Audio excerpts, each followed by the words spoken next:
welcome to the inaugural episode of the RFGeneration Community Playthrough Wrap-Up. I'm your host, Rich.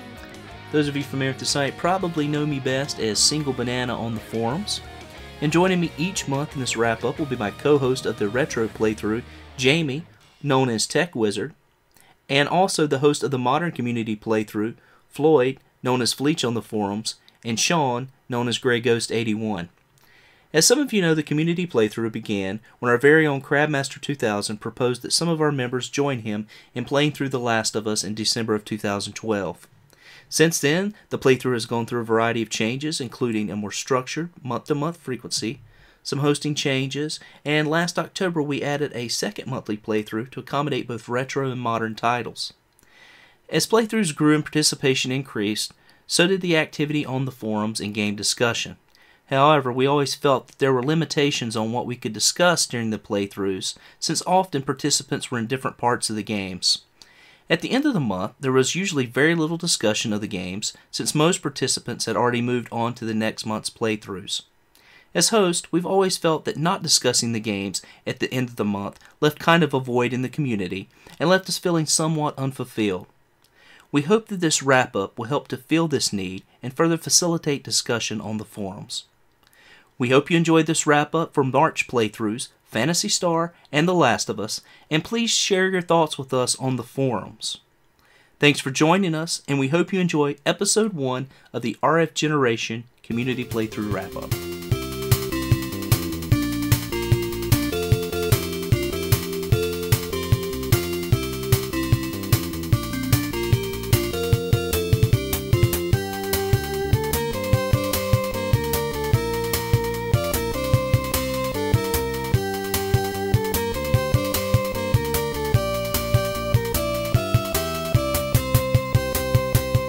So this month on the retro side, we played Phantasy Star for the Sega Master System. We actually had a good crowd to play with us. We had 8 people participate. Myself and Jamie participated, as well as Jerry Greenwood, Engineer Mike, Dougley 007, Addicted, Eric Scapade, and the Beast, of course, Disposed Hero. And it looks like everyone actually finished the game, so we had some great discussion on the forums, and I encourage anyone who is interested to go on the forums and read some of the discussion that we had through the entire month on RFGeneration. But first, I'm going to go ahead and kick it over to Jamie for just a brief description of the game, and we'll get into talking about it. Alright, so Phantasy Star is a Sega Master System RPG that launched in 1988 for North America and Europe, and it was also available as an unlockable game in the Sonic's Ultimate Genesis collection for PS3 and 360, which the PS3 version is the one that I played on for this month. It's one of the earliest story-based RPGs, and set the standard for many features in the genre, some of which we'll touch on later. It's a sci-fi fantasy setting with a mix of kind of medieval stuff along with spaceships and laser guns and all that kind of stuff. So it's a very unique crossover in that sense. Yeah, and it's as you said, it's an RPG. It has many RPG elements, but it also has the kind of I guess kind of old school dungeon crawler elements as well. Yeah, where you're doing basically the dungeon crawling. It's a kind of a side to side. As opposed to sort of a top-down like you get in games such as Dragon Warrior and Final Fantasy, where you're kind of looking down from the top of the dungeon down into it, and this is sort of more of a kind of heads-on approach, moving, kind of side to side. Right, absolutely, first person's the best way to describe that. Mm-hmm. So I guess that's probably a good place for us to start talking about this game. I know with the Outworld map.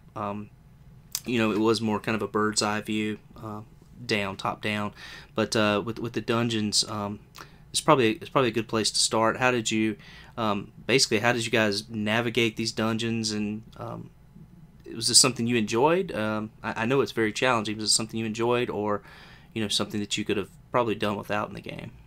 I liked the feel of the dungeons overall.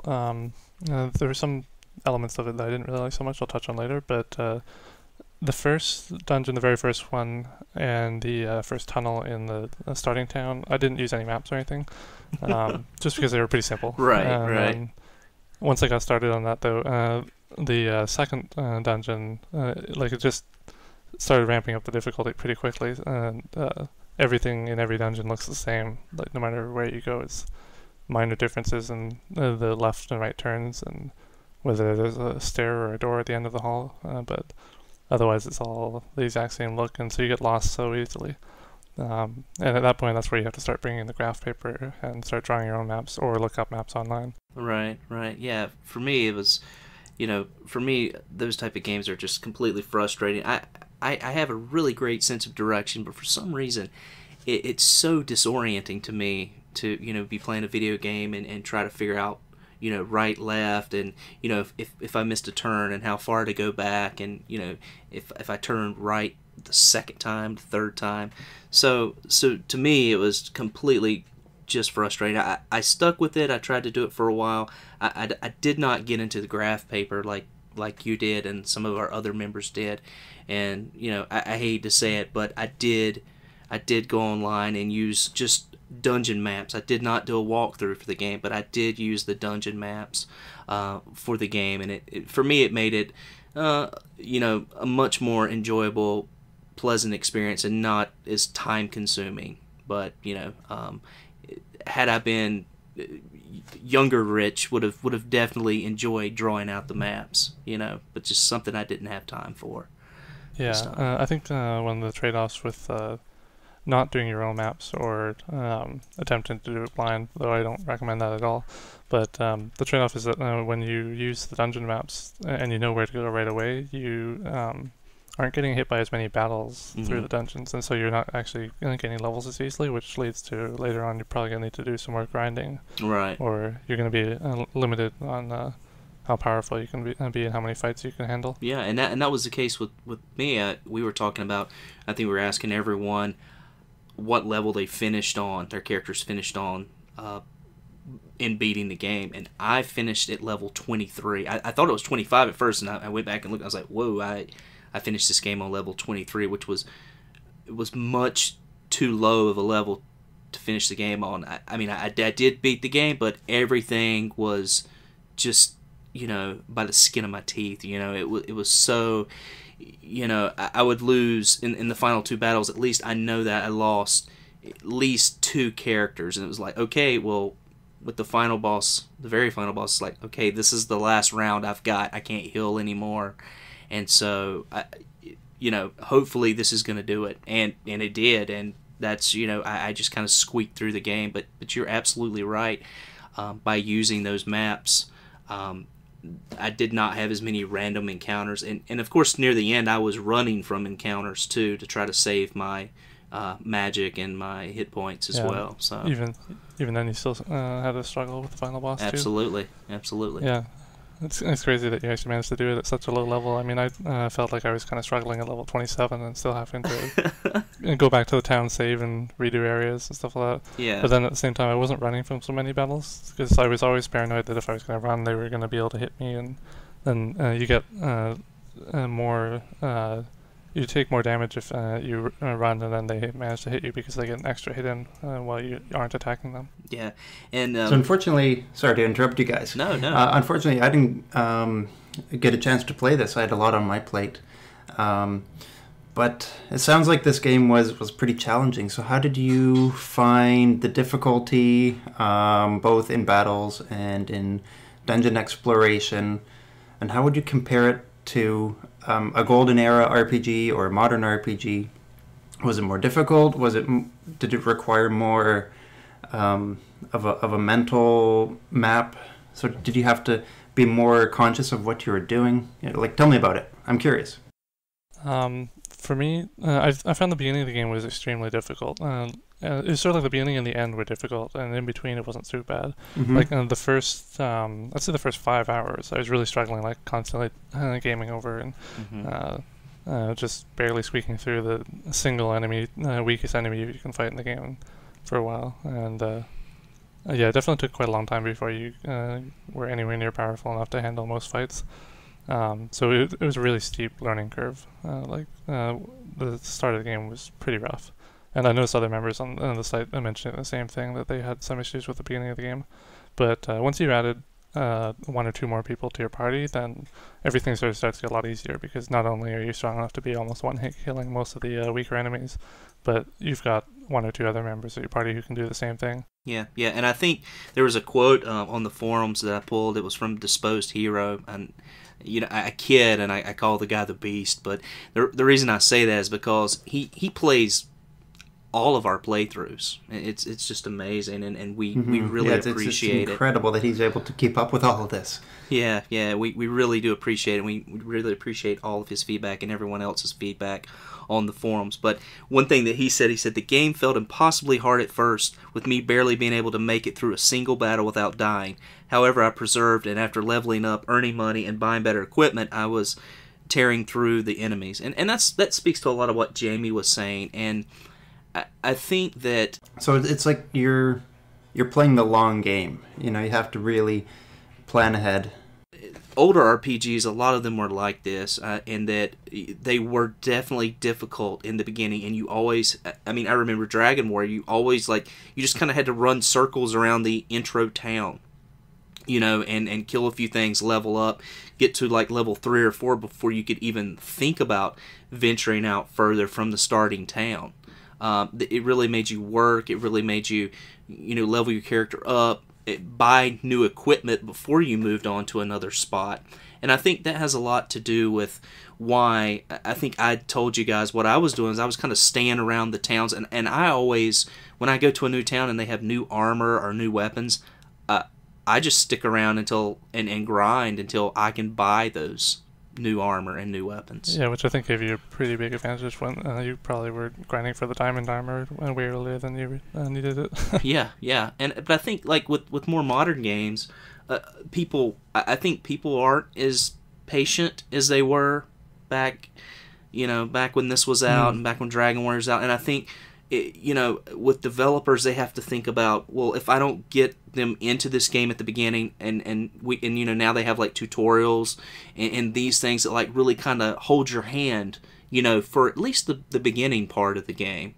I think that's a big difference in this. There's nothing to hold your hand, and there is a kind of a tough puzzle at the beginning of the game that was just, I think it aggravated a few people that were playing. And I had to kind of tell them what to do. And I guess we could, unless Jamie, unless you have anything else to say about that, we could kind of talk about that and what that was. No, I just wanted to say that I agree about the sticking around the towns. I would go to the first square or so just outside the exit of the town and be walking back and forth in the 4 or 5 squares of that space. And just doing that for the first 3 or 4 levels at least. And after every 2 or 3 battles probably, I was going back to the town, healing up, saving again, coming back. And it was just a bit of a grind right at the start. You don't even do anything in the game and suddenly you're grinding. Yeah. But you guys said there's a pretty steep learning curve. Am I right? Yeah. Yeah. Definitely. And early games, most of them, if not all, were notorious for just plopping you right into the game world and just not giving you, or giving you very little context and just sort of, sending you on your way. And I'm assuming this was no exception. So how hard was it to learn the battle systems and where you had to go, even in the overworld? Well, I think, you say they kind of throw you in the middle. I completely agree with what you're saying, that most games will just kind of throw you in the middle of a scenario and there's not a lot of context. One of the things I liked about Phantasy Star, it had a nice introduction that gave you some context in terms of, basically why you were playing the game. You start out and you find out that Alice, is Alice or Alice? I'm not sure. I always said Alice, but Alice, yeah, it could right, be either. Right.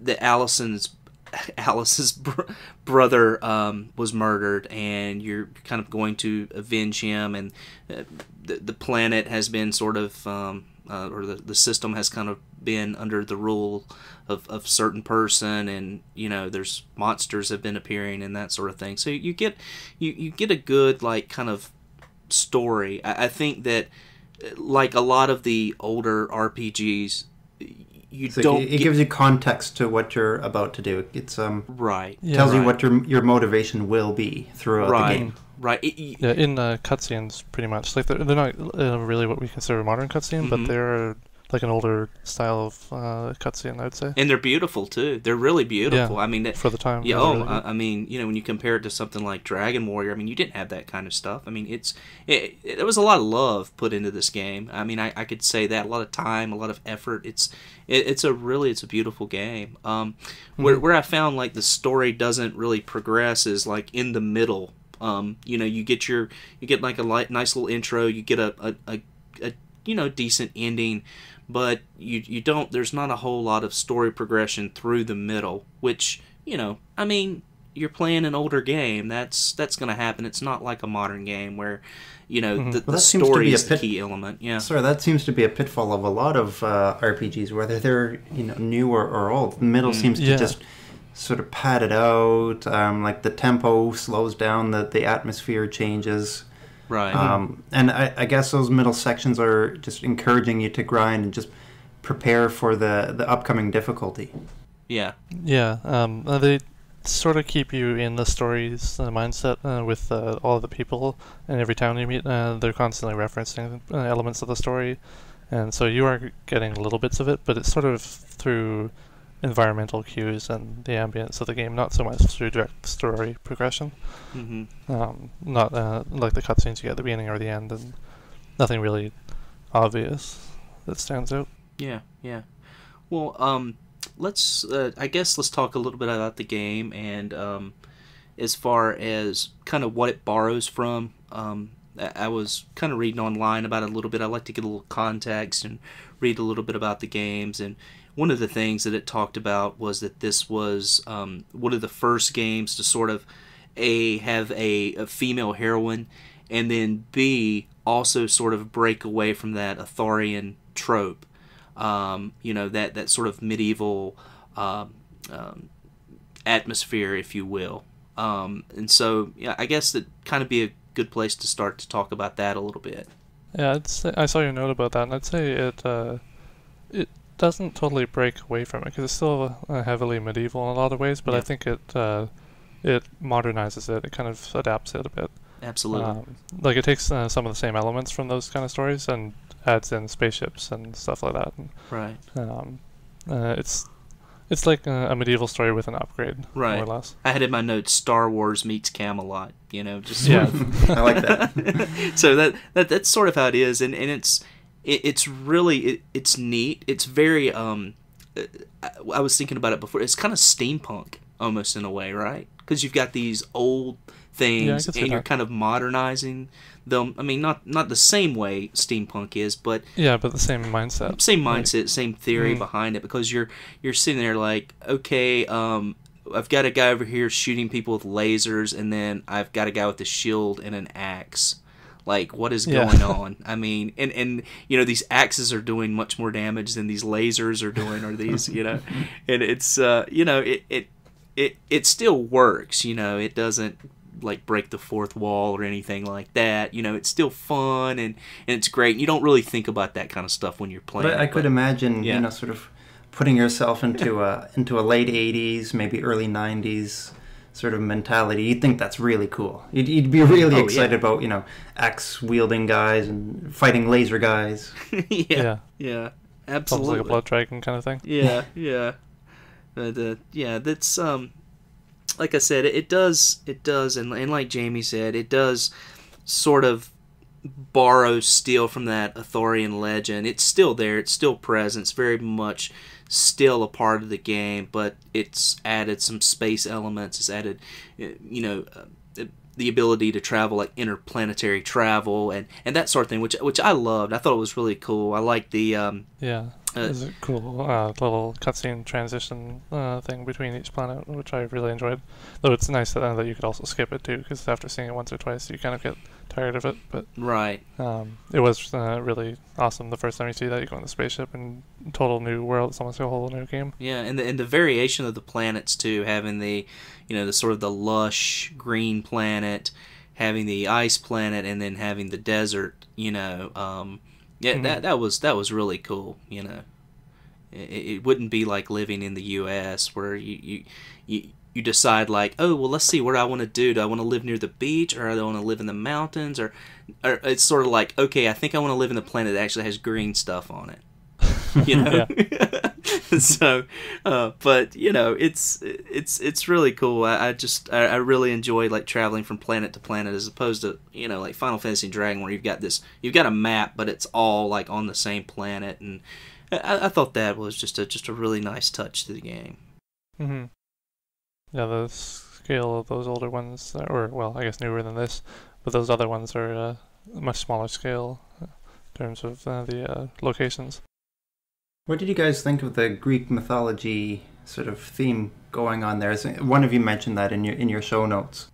Yeah, that was something I wanted to touch on. There's quite a few, well, not too many, I guess, but are they just sort of like nods reference. to mythological characters, or do they sort of incorporate that into the story? A bit of both. I think the Perseus and Medusa story, they incorporated it more heavily because the character that you get added to your party, Odin, at the beginning of the game, Medusa has turned him to stone, and somewhere in the game, I think it's from talking to a character, an NPC, you learn that Medusa had been reborn after fighting Perseus and being killed by him, and so after being reborn, Odin had gone to try and destroy her, and he failed basically. And so they also have Perseus' shield, which is what you need to be able to protect yourself from Medusa. Yeah, the mirror shield's what it's called. So they definitely did their homework. Yeah, they use some elements. I'd say, but I think that a myth there is the only one that they directly incorporated. There's a lot of other references, like just names that are taken from mythology. Like I looked up a few of them here. There's the Laconia metal that's used in the strongest weapons and armor of the game. Apparently that's actually a region of Greece in the Peloponnese where the capital is Sparta, and Sparta being known, of course, for its superior soldiers, and that they were considered undefeatable in battle. Right. And so that makes sense for that region being associated with the super strong metal in the game. Mm-hmm.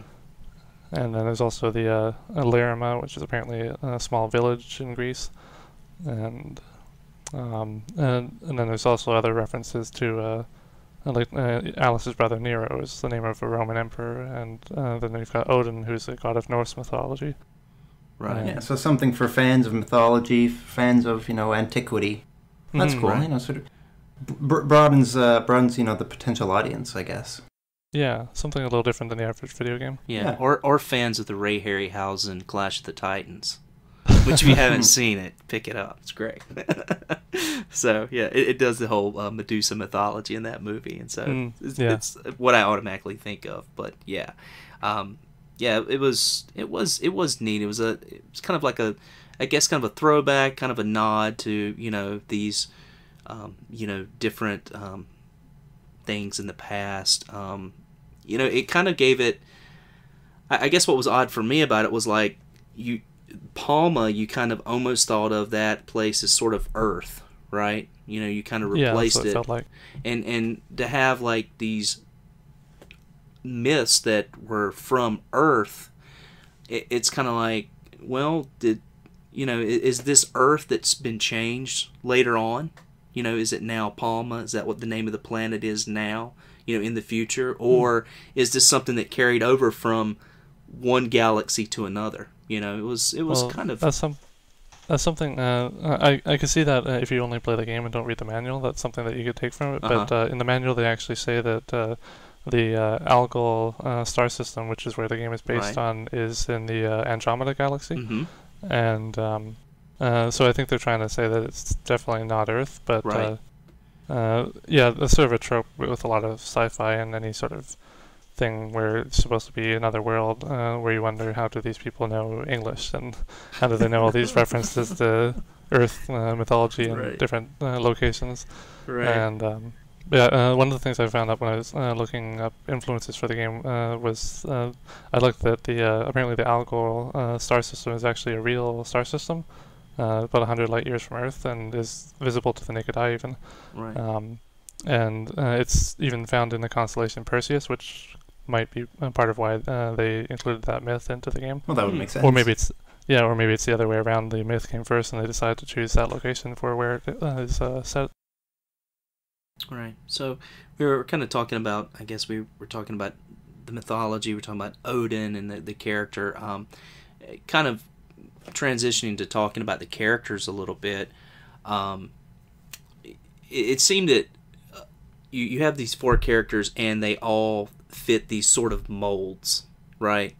You've got Odin, who is a sort of your very strong, sort of your almost like your tank, right? He's got like I believe, from what I remember, he has like the majority of the hit points, and so he's not a heavy hitter in the game, but he kind of can hold all the damage, and he's not a magic user, and so he's sort of just like a big lug, a tank, but he does have the special ability later of being able to have the crossbow and to fire on or the guns in the crossbow, I guess, to fire on multiple enemies at one time.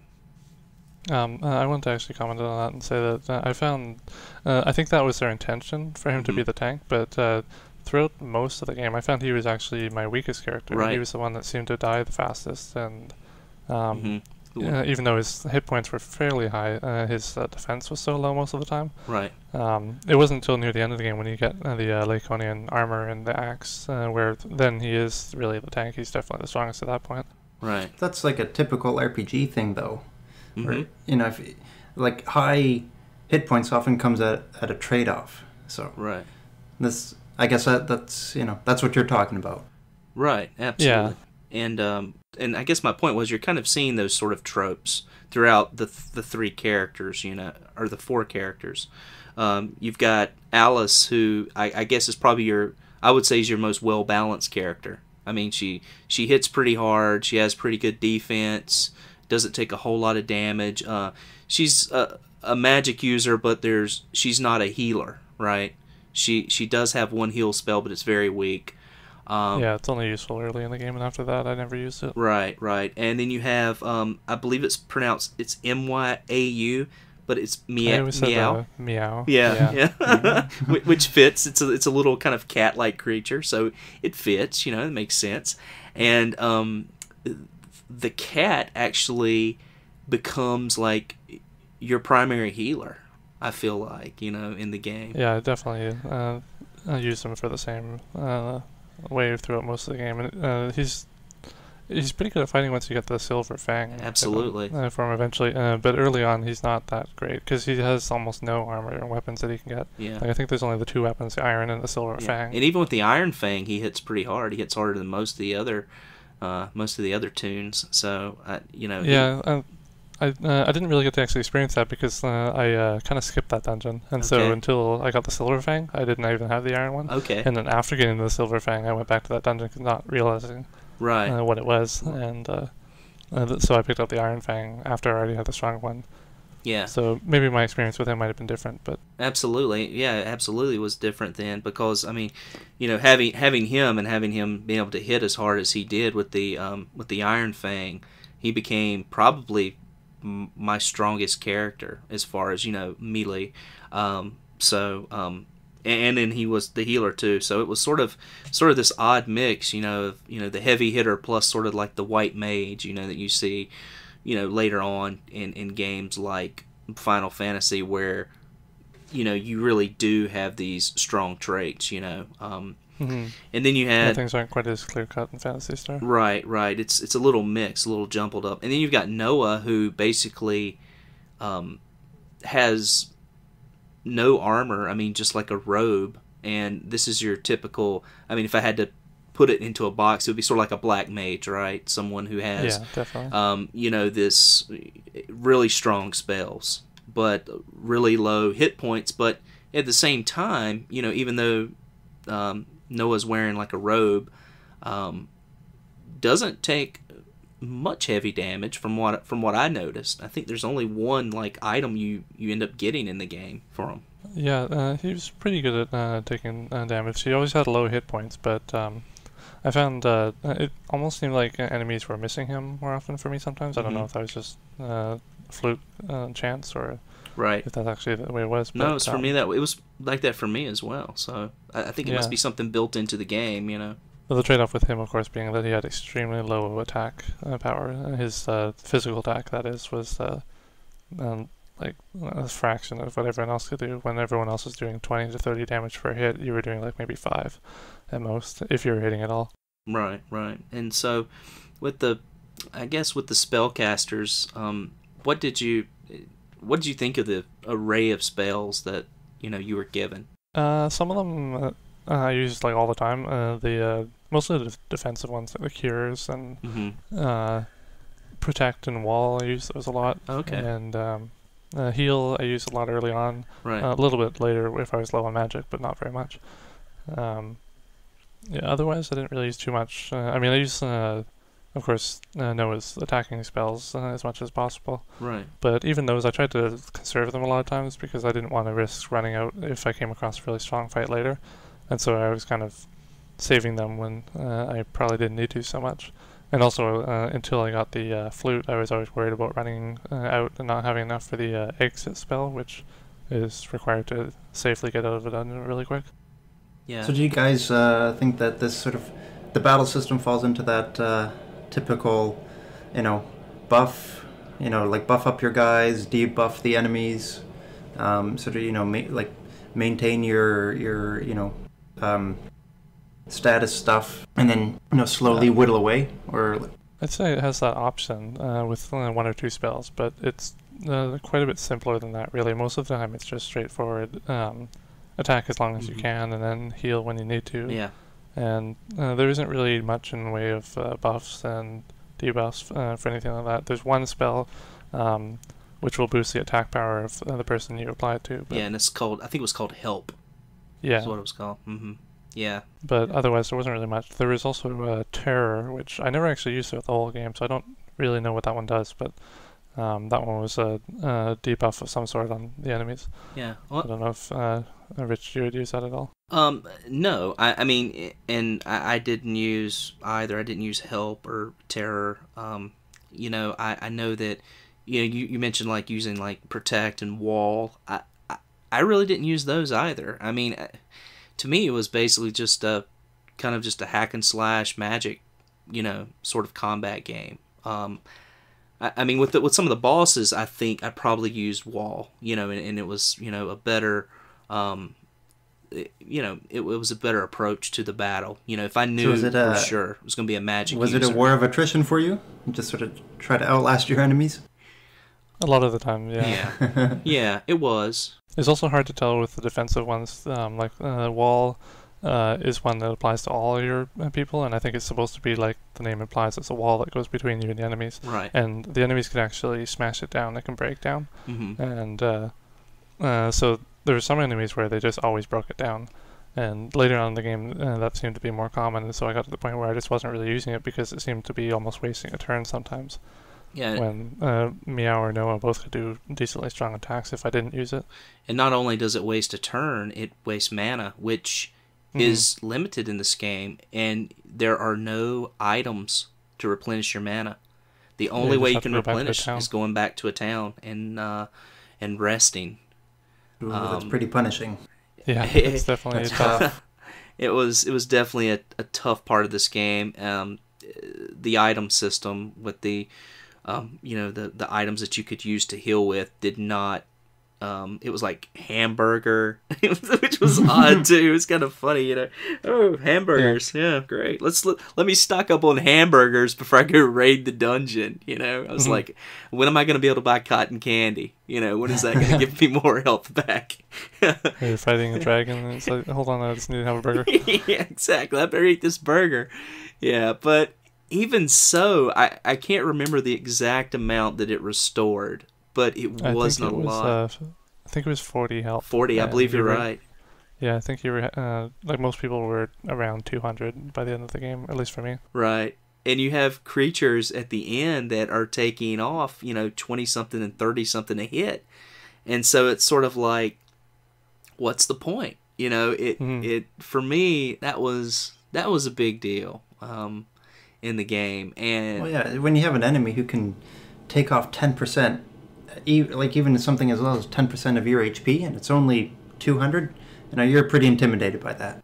Mm-hmm. Oh yeah, and when you can't regen mana in any way. I mean, you really have to conserve, and that's why, I found I was too low going into the final area, but I mean I could still win those fights, but I would have to use too much mana usually to do it, and so to conserve I was running. And with this game, it allows you to run fairly easily. You can usually get away from almost any battle, and sometimes it may take you 3 tries, but usually you're going to get away. So what kind of strategies did you guys use in battles? It sounds like you had to really plan, if you're going to be more attacking with magic or physical stuff. You had to sort of anticipate the final boss of a dungeon or the final boss of the game. I found for me my strategies were not so much strategy. It was more just like fear based almost, because I was worried. It was like, do I conserve and fear that there might be someone around the corner who's stronger than this enemy I'm fighting right now, or do I, or is this actually the strongest enemy in this dungeon, and should I be hitting him with all the magic I have? And you don't really know until it's too late. There's a huge element of uncertainty. Yeah, it's really uncertain, and there's no clear idea when the boss fights are going to be. There's a few dungeons where the boss fight is just in a completely random spot in the hallway, and it looks the same as every other spot in the dungeon. Right, yeah. And so there's little time to prepare for some battles, and also the encounters are random. There's no enemies that you see on the screen either, just like in most RPGs. Right. So there's also that. In battle, one element that I don't think we mentioned yet is that you can only attack, or you only can select one enemy on the screen, but there can be multiple, up to 6, I believe. And so that actually lowered the amount of strategy you could use, because in most RPGs you'd be like, if you have a weak enemy and then a bunch of strong enemies, you'd want to hit the weak one with your weakest guy, because you could probably take it out and then save your strong attacks for the stronger ones. But in this game you don't have that choice, because it's just completely random for whoever it's going to hit. Right. Like your weakest attack might hit the strongest guy, and then your strongest attack might hit the one who only has 1 health left. Right. And you don't have any control over that. It's just the game decides for you, basically. So like you can select one of your characters to attack, but who they attack is random? Is that what you're saying? Yeah, like basically you select the character and then you just say attack, and it just attacks whoever it feels like. Right. Ooh. And it's definitely different than most RPGs in that sense, and I wasn't a fan of it. Quite a few people weren't, but there were a few people who played with us that they liked it. I think Cherry Greenwood was one of them, and most of the people weren't a big fan of that, because it did, to me, make it more frustrating, and it lowered the amount of strategy. So is that a common thing to Phantasy Star games? I can't really say, because this is the first time I've actually... Oh, okay. Yeah, this is the first game in the series that I've played myself, so... Right. And just to hit on something that you were speaking about, too, I felt like when I would attack, a lot of times my strategy in these games that have multiple enemies where you can select enemies is if I know I can take out an enemy, I'm going to go ahead and take out that enemy before they have another round of attacks, basically lessening the amount of, damage that I'm going to take through the whole fight. And that was really kind of aggravating when you've got, like, a guy that's got, like, all these hit points, and you've got a guy who's down to, like, 7 or something that you can take out with one blow, and that character's getting to hit you every round, and you're like, please, just let it randomly select that person to hit, so at least I'm not taking that hit, for another round. And to me, that was frustrating. I did not like that about the game. I know there were at least a few times where I died because of that. Right. Like, times where if it was up to me, I would have been able to easily win, but I was stuck fighting a bunch of people who were low health, but I wasn't hitting the ones that I needed to hit. Right. And so I was still being hit by all their attacks. Yeah, sounds pretty frustrating. I guess it could be a deal breaker for people. That it's so much of a luck element. Yeah, the only strategy involved is really just on conserving magic, I found, and which weapons to use too. There's a few weapons for certain characters where, mainly when I'm thinking was Odin's guns, because you have a trade-off between using either his axe or sword or the guns, and the guns are something that can hit every enemy every time, but they do a very low amount of damage. Mhm. Or you can use the sword, which has a chance of missing, and it only hits one person, but it does a massive amount of damage. Right. Right, so every move is a gamble. Yeah. Yeah, so there's a little bit of strategy with choosing things ahead of time, but once you get into the actual fight, there's not that much. Yeah, like with the gun, basically what happens is your gun will take, I think the numbers were, I think it starts out at 10, 15, and then it goes up to like 25 maybe. Something like that, yeah. And what happens is if you have multiple enemies, when Odin fires the gun, every enemy takes 10, 15, or 25 points of damage. So that can be... I think that's regardless of what their defense power is. Right. Regardless, that's negated. They're going to always take that amount of damage. And for me, it always hit, too. You didn't have to worry about missing, which was nice. Mm-hmm. But, and if you add the damage up, it's a high amount of damage for every, when you add it all up compared to what your other characters are doing. So I did find myself using the guns more than I did the hand melee weapons, just because to me it just kind of made a little more sense. And if you did have that enemy who was kind of like kind of staggering around with like 7 hit points or whatever, it would take that enemy out as well. So that was always kind of a nice reason to use the guns over the hand weapons, I thought. Yeah. No one else really had any weapons that I can think of like that. It's mostly just Odin. Right. And so, I guess we're talking about the combat screen a little bit, and this inability the multiple enemies, inability to select an enemy. There were some other things on the combat screen that I just kind of wanted to address and talk about. One was the background animations, which I thought were beautiful. I mean, it was amazing. Those were really good for the time. You did not really have this in any other game at that time. You would just have an enemy that would pop up and they would just stand there. You would have these manticores, like half lion, half scorpion, and you would see their tails like flip at you and stuff. That was just really cool. And the vampires would like spin into balls, really fast. I don't really know what that did, but it was cool, nonetheless, to have something that was like interactive. I mean, when Dragon Warrior, you would swing and you would hit an enemy, and it would just like make a sound, and they make the screen might flicker, where you hit them. But this was just Final Fantasy, where they just generically swing their sword repeatedly, and every enemy does the same animation. Right.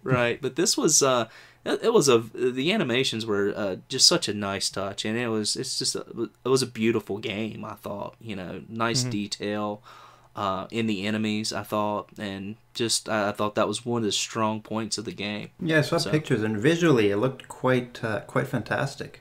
That's one thing I'm really sorry that I missed out on, just to see the game. Yeah, the colors were really nice. I felt everything was much brighter than most NES games that I've seen. Yeah, and I as annoyed as I was by the inability to select multiple enemies in the combat, I still think this is a game that anyone who enjoys playing role-playing games should play. I mean, I think that I think it's a little bit of an aggravation, but once you get into the game, you get used to it, and you just kind of have to decide, well, you know what, it is what it is. This is just the way it is, and I think after that you're fine. You just don't even think about it really anymore. So would this only be for serious RPG fans, or could anyone get into it? I think if anyone had the motivation, they could if they wanted. I mean, and like we said, everyone who participated this month actually did finish it. But it does feel like it's a pretty difficult game, and if you're easily turned off by a difficult start to a game, it could really deter people from playing. But I think it's worth trying for everyone, just to see if it's something they might be interested in. I completely agree. I mean, I think it's a tough game, and it's not something you're just gonna like come into. You're gonna start playing, and it's gonna hold your hand through the beginning of the game. I mean, you really have to put work into this game, to beat it. But I think it says so much that We had 8 people to play this game, start this game, and all 8 people finished it. And I think that says something about the game. I think that, like, once you kind of accept that challenge and you realize, wow, you know, this is really tough, but that toughness, I think, is what makes you stay with the game. I think, like, you know... It's a personal victory, too.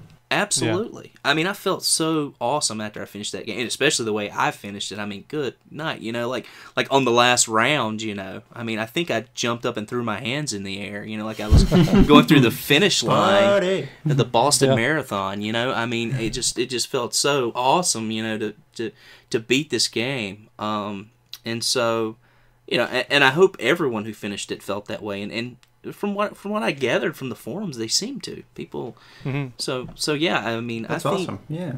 I don't think this game's for everyone. I would not say that. I would say that there's people that do not have the patience for this type of game, but I think that this is a great game for people who are serious about playing a tough RPG and serious about RPGs and really wanted to know the history. Yeah. That's fair. Yeah. Where everything started. Yeah. So that's a good point, where it all started. Do you think this game is one of the early RPGs that really set the bar for what was coming in the future? I think so, yeah. I don't know too many of the older RPGs. I mean, my only experience is this now and Final Fantasy, the original one on NES. But between those two, I'd say that this definitely set a lot of standards.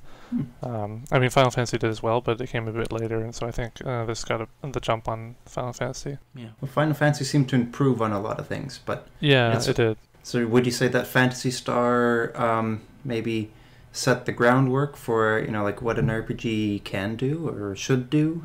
Yeah, or at least so, in the context of that time period. Yeah, I think it definitely did, especially with the story elements, how they were so integral to the gameplay, and how well it was incorporated versus maybe older ones where it was just the gameplay and not really much story. Like, I've never played the Dragon Warrior games, and so I don't know to compare with that, but I think, Rich, you mentioned that there was only one enemy on screen at any one time, or someone mentioned that. That's right. And you can only hit one at a time. Yeah. And then Phantasy Star, it has one visually on screen, but you can hit multiple enemies.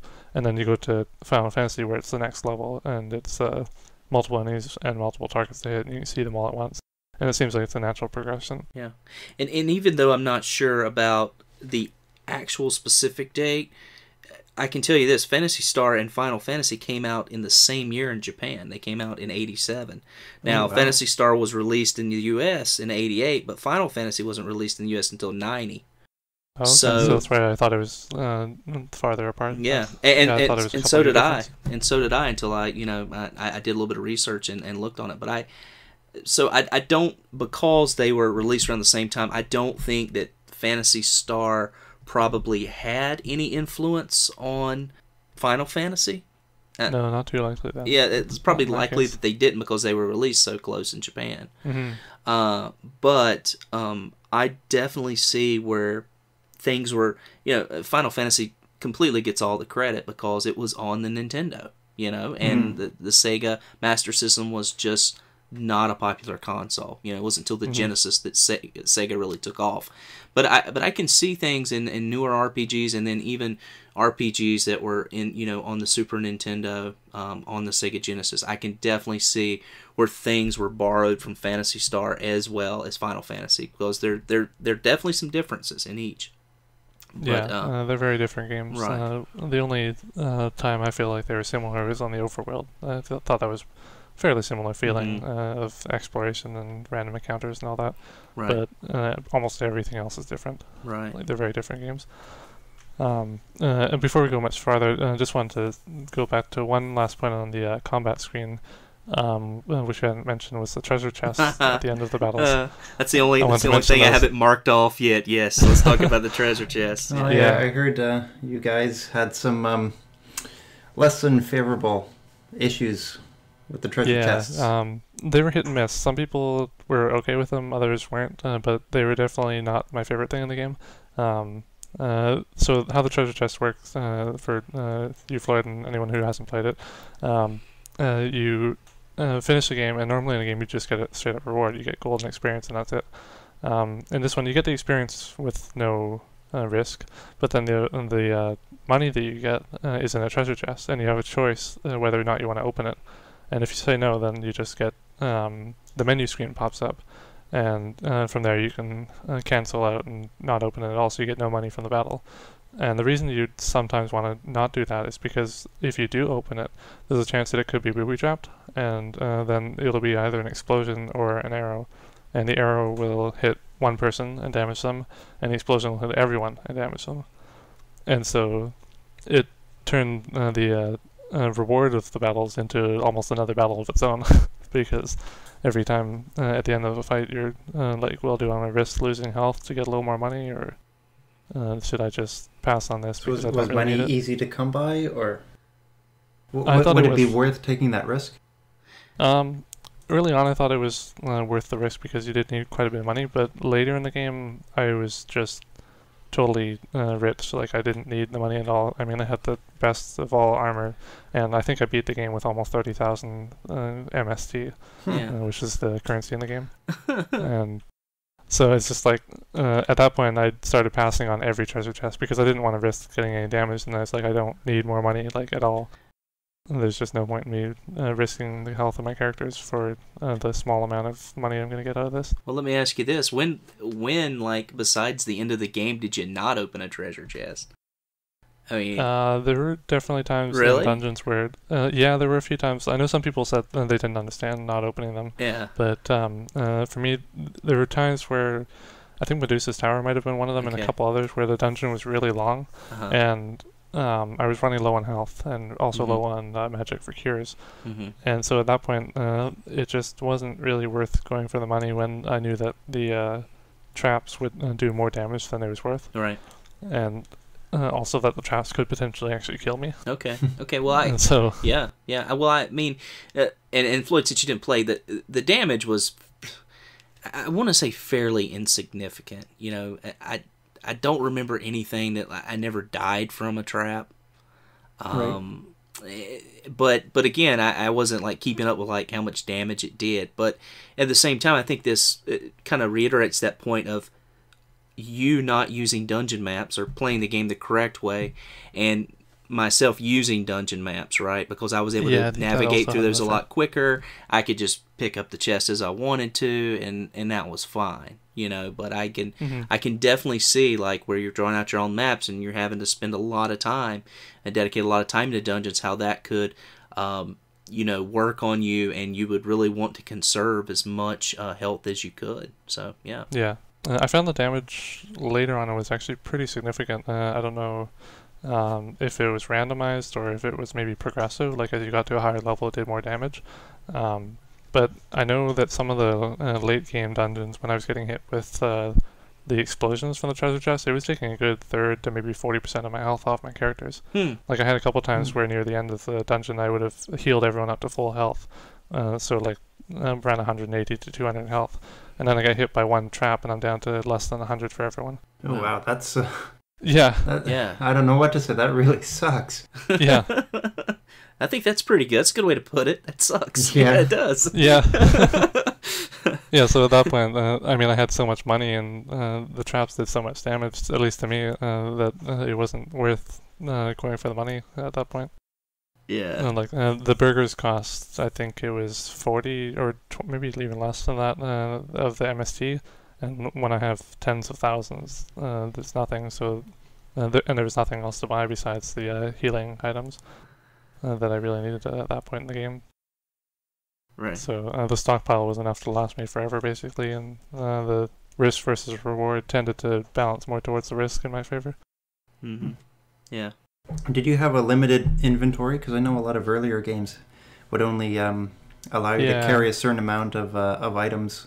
Yeah, I think 24 was the max you could carry at any one time, and it also put your quest and key items into the same inventory as the consumables, like healing items and stuff. So would that be 24 items in total, or 24 of one kind? No, in total. Oh, okay. So they didn't stack or anything like that. Okay. Like if you wanted to have a bunch of healing items, you just have a whole screen where it said burger and nothing else. Yeah, I think Addicted, who played the playthrough with us, I think he was one that mentioned about that. Not being able to sort his items, and then having important game items in the same spot as consumables. Mm-hmm. I think he just kind of knocked it off to, it's an early game, maybe they just haven't gotten around to that yet. And I think that's the case. I think a lot of the early games, and from what I remember about Dragon Warrior, I'm really far removed. I actually bought Dragon Warrior on launch, if you can believe that. Oh. But yeah, I don't remember in that game anything stacking, and I can't speak for Final Fantasy. I'm pretty far removed. So it kind of falls into that spreadsheets with graphics stereotype. A little bit, yeah.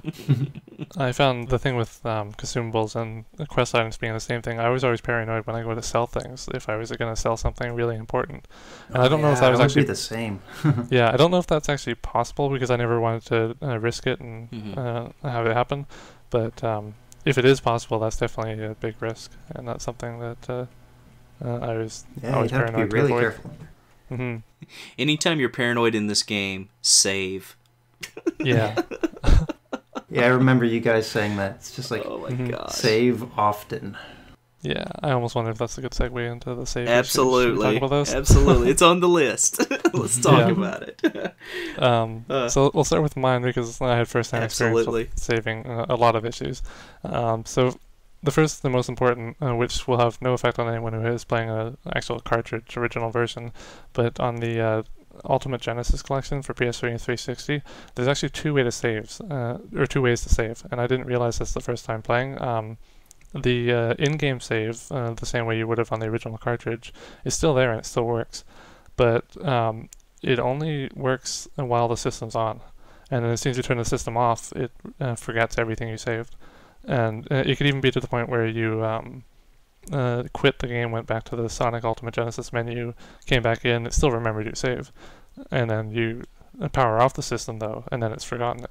And I don't know why they incorporated that. I don't know why they didn't either disable the in-game save option or put up some kind of warning, but it was still in there. At least a warning, yeah. Yeah, it looked like they were trying to go for a completely accurate port without any changes at all, which in that case was kind of a bad thing. And what you're supposed to do is you actually hit select, and then that brings up Genesis, the Ultimate Genesis Collection menu, where you have an option to do a soft reset of the emulated Master System and saving and loading your game files. And so what that does is it actually saves just like any other PS3 game to your hard drive. And so that's the way you're supposed to save. But I didn't realize this at first. So the first day I'm playing, I played for 3 hours straight or something, and I saved that way and turn it off, and then come back the next day and everything's gone. That would be heartbreaking. And so I thought maybe it was just a random glitch. So I tried doing it again for another hour or so and save, and then it's gone again. And I finally realized what I was supposed to do and put up this big red warning sign on the topic on RFGeneration. Yeah, I think you put in 5 hours or more that it got erased. Yeah, that would. I think it was 2 different times. I think at least 3 for the first time, and then 1 to 2 for the next one. Well, thank goodness it was at the beginning, though, because I think for you it's sort of like, well, it's not as bad going back because I know where I need to go now, and I've kind of gotten all that out of the way, getting it out of your system. It went a lot faster when I came back. Yeah, so the 5 hours probably was more like an hour and a half after that. Yeah, it was a little bit tedious, but it definitely was quicker once I knew what to do. Right. And then I had a few just kind of stupid save things. I know you've mentioned, other people mentioned having multiple save files to make it so that it's easier if you make a mistake at some point to go back. And I was kind of bad with that. I always only had one save file throughout the whole game. And early on, I hadn't really gotten into the habit of saving frequently. And so I had times where I did go for an hour without saving. Mm-hmm. And then I'd end up gaming over and have to go back and redo all that. And so could you save anywhere, or did you have to wait to get to save points? I think in both the original and in the collection you could save anywhere. Yes. In the collection it was kind of like an emulator save state, basically, because it just went to exactly where you were no matter where, even if you're in the middle of a battle, I think. But the original one you could also save anywhere. It's just it would have to be on the exploring side of it. You couldn't save. Right, so as long as you were on the overworld, you could save anywhere. Yeah, or in a dungeon or Yeah. something like that. Yeah, you could basically save anywhere, which is it was a blessing and a curse, because if you saved and let's say your mana was low and you did not have the spell to retreat the dungeon and fly back to a town, if you saved and you did not have any additional save files, you could get yourself in a real pickle. And not be able to make it back somewhere where you could re-energize and get more energy. I never experienced that. I had one save file through the entire game except at the end, and that's when I had 2 or 3 going into the final kind of boss fight, going into the final dungeon. But for the most part, I just kind of chanced it and had one save file. But yeah, and Dudley Yeah. 007 is the one who I'm sure you're thinking of when you're saying Absolutely. this, that did have this problem. So his post on the forums, it says, I'm boned. I beat the guy in the palace, no magic for fly, no transfer left, and I saved after I got out. Boo. boned. I'm boned. Yeah. So through the post, it turned out where at that point I recommended it because you're supposed to feed these nuts to Meow, and he's supposed to be able to fly you back away. And he's like, Meow's dead. Yeah, you're feeding nuts To to make a cat. matters worse. Yeah. Insult to injury, Yeah, so he had to go back. Luckily, it sounded like he had a second save, 6 hours beyond where he screwed up here. So he did have to do a lot of stuff over again, but at least it wasn't back to the beginning of the game. So what were the punishments for getting a game over? If there were any at all. It's just basically back to where you last saved, and that's about it. Would you lose money or... I don't remember any money loss. I don't think there's any I don't think there's any extra punishment. I think it's really just exactly the way it was when you last saved is what you'll be back to. So the only punishment is really the time lost, and I mean, if you earn money between the last save and where you died, then you lose that, obviously. But yeah, generally just you go back to where you last saved, and whatever you had at that time is what you have after your game over. So it wasn't that unrelenting then? No. No. If as long as you remember to save often, and if you had multiple saves to avoid issues like getting stuck in spots. Right. But otherwise, yeah, there's not any extra punishment, which is nice. Yeah. So I guess we'll kind of move on and talk about. We talked about the weapons a little bit, and I guess one thing I want to go back and touch on a few things, but the weapons, it was sorted so that only certain party members could use certain weapons.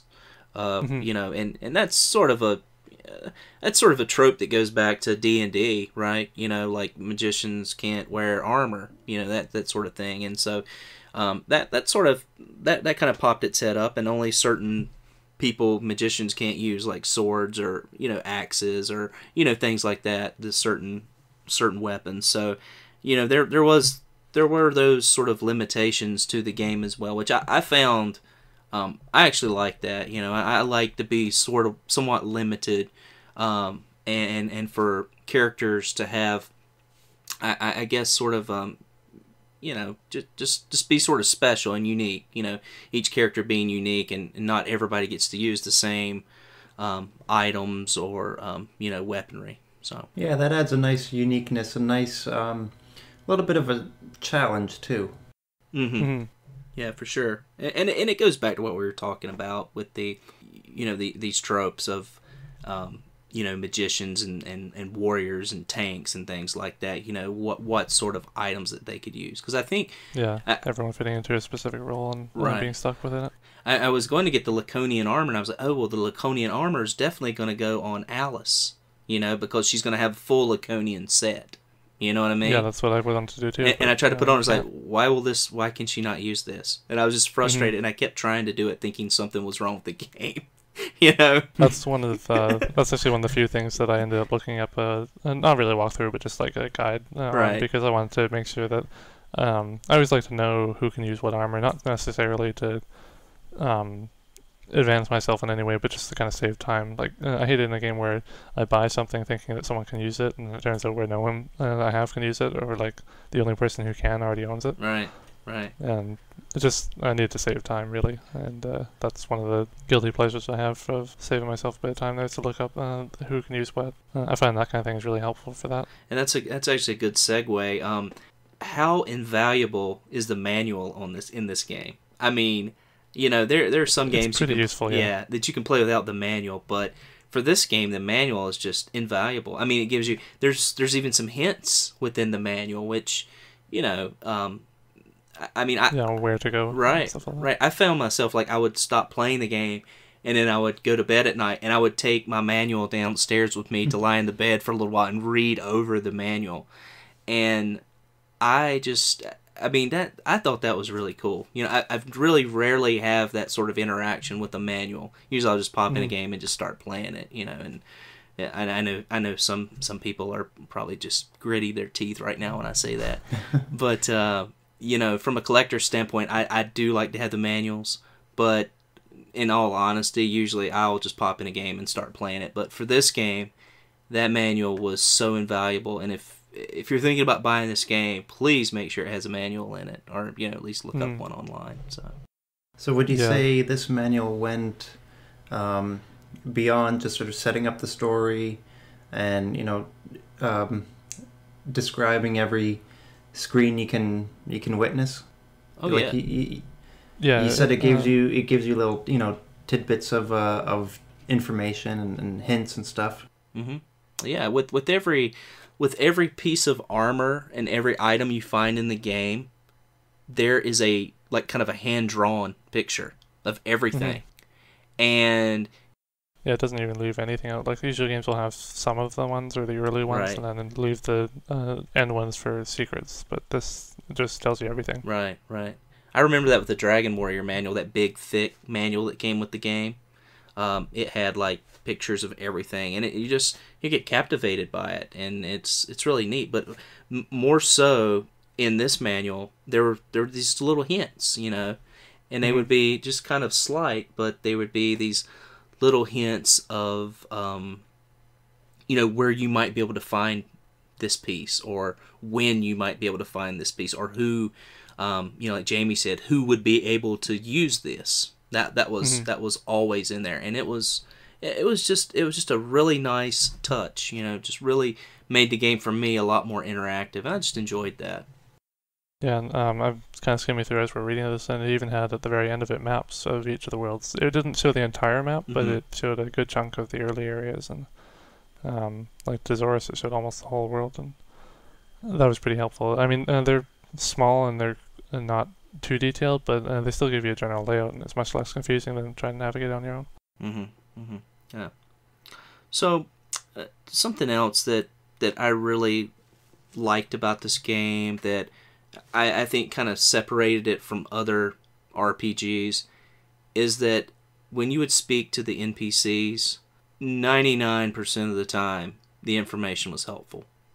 And rarely do you see that in a game. There's always just some kind of small talk where it's just so irritating to, you're like, is this going to be, do I want to spend all my time going around talking to everyone, because it will be just irritating. I'm not going to get any information. I mean, just games I think about, like the second Zelda, I am error. Yeah. I mean, just, that's a prime example. And I believe even Dragon Warrior, there were a lot of people you'd speak to that were just kind of ho-hum, had nothing to offer. But it seemed like in this game... I've been a farmer for a long time. Right. Stuff like that. Yeah. So would the game be more helpful than that? Yeah. Absolutely. Some of them... definitely. Some of them... The people did have less than helpful things sometimes, but overall they always said something kind of useful. And it wasn't always directly like, you need to go here now and then do this. A lot of times it would be like, this nut is really yummy. I'd like to feed it to my cats. And so very vague tips. Yeah, they give you tips in kind of vague ways. It's not straightforward, but they are all tips. And there's only the occasional ones that are frivolous. Would you get backstory through the NPCs as well? A little bit, yeah, but not too much. No. I'd say most of them were tip-based, and just the occasional one that was a bit more of a story-based one, like some of the towns, like I can remember there's a couple towns I think that were a bit destroyed, and there's some that were like, oh, Elastic was here, and I don't know, what are we going to do now, and all that kind of stuff. Yeah. But most of them weren't very story-oriented, except for the main characters. Right.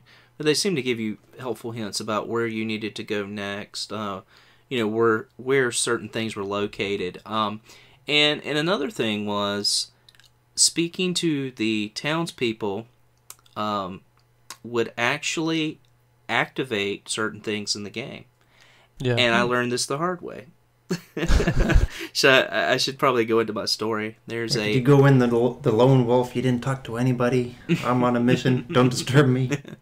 Well, there's a town that you go in, and the guy asks you, have you heard about the hovercraft? And of course, I put no. It gives you the option, yes or no. So, no, I have not heard of the hovercraft, and he gives you the story and tells you about it and where it's at. Well, I go looking for the hovercraft where it's supposed to be. It's not there. I can't find it anywhere. I'm doing all these things and spending all this time and can't figure it out. So I actually did have to go online, and I had to kind of figure everything out and determine, what I did wrong. And what I had done wrong was that I had basically not said yes to the question. And because I said no, I haven't, I guess I'm supposed to go listen to it again and do it again. Say, yes, I've heard of the hovercraft. And so by listening to no and not listening to yes, I did not activate that hovercraft. So by saying yes to it, counterintuitive, right? Did you encounter that, Jamie? A little bit. Not specifically the examples he's talking about, because he actually warned me about it first, and so I didn't have any trouble with it. But I'm thinking of later on, I can't remember exactly what the scenario was, but I know there's a person you talk to in a dungeon, and he has this really elaborate sequence of questions, and you're supposed to answer them in a specific way, and the way you're supposed to answer them all doesn't always coincide with what you would normally answer. Yeah. Like a sequence of yes and no questions, and yeah, you have to get this very specific order to be able to get an item, and if you don't, he just is like, what? No, get out of here. Yeah, and it's a very important item in the game too. It's the item that basically allows you to fight the last battle and reduces the damage you take. So, that was a little odd, but that I kind of figured out that I just needed to get further through this conversation. It made a little more sense, but in my instance, I left this town, which was kind of tough to get to because you had to go through a dungeon to get to this town. And it was surrounded by water. That's the only way to get to it was to go through the dungeon. So then I had to leave. Wonder how the inhabitants got there. Exactly. And it must be tough people.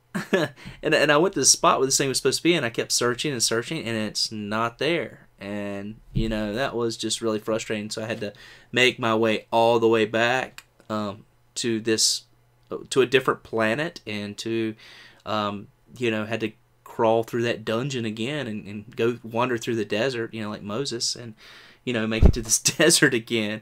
And that was a little aggravating, because for me it's like, well, why would I need to answer that yes, I've heard about the hovercraft when you just told me about it? Now that was a little aggravating, but it is what it is. And there were a few sort of aggravating puzzles in the game. There was one at the very beginning where you just had to keep asking for this store owner to sell you an item before he would finally sell it to you. It was very early on, and you couldn't move until you had that item. And so, I had to kind of post about it and let everybody know, hey, don't get hung up here, and put a spoiler tag and say, if you want to know if you're having trouble, just keep asking to buy. There's a specific item you need to just keep asking to buy that someone won't let you buy.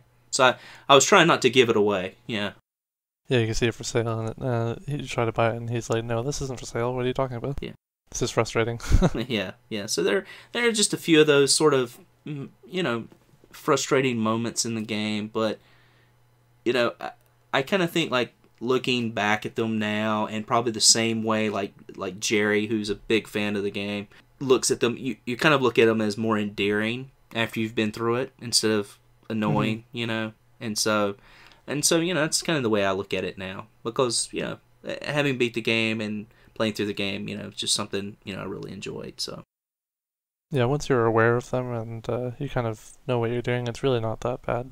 Mm-hmm. And most of the problems are only really a problem for a little while, and then once you figure out, it's just not really an issue anymore. And it's not a problem with the game, it's just sort of a difficulty thing, really. Right.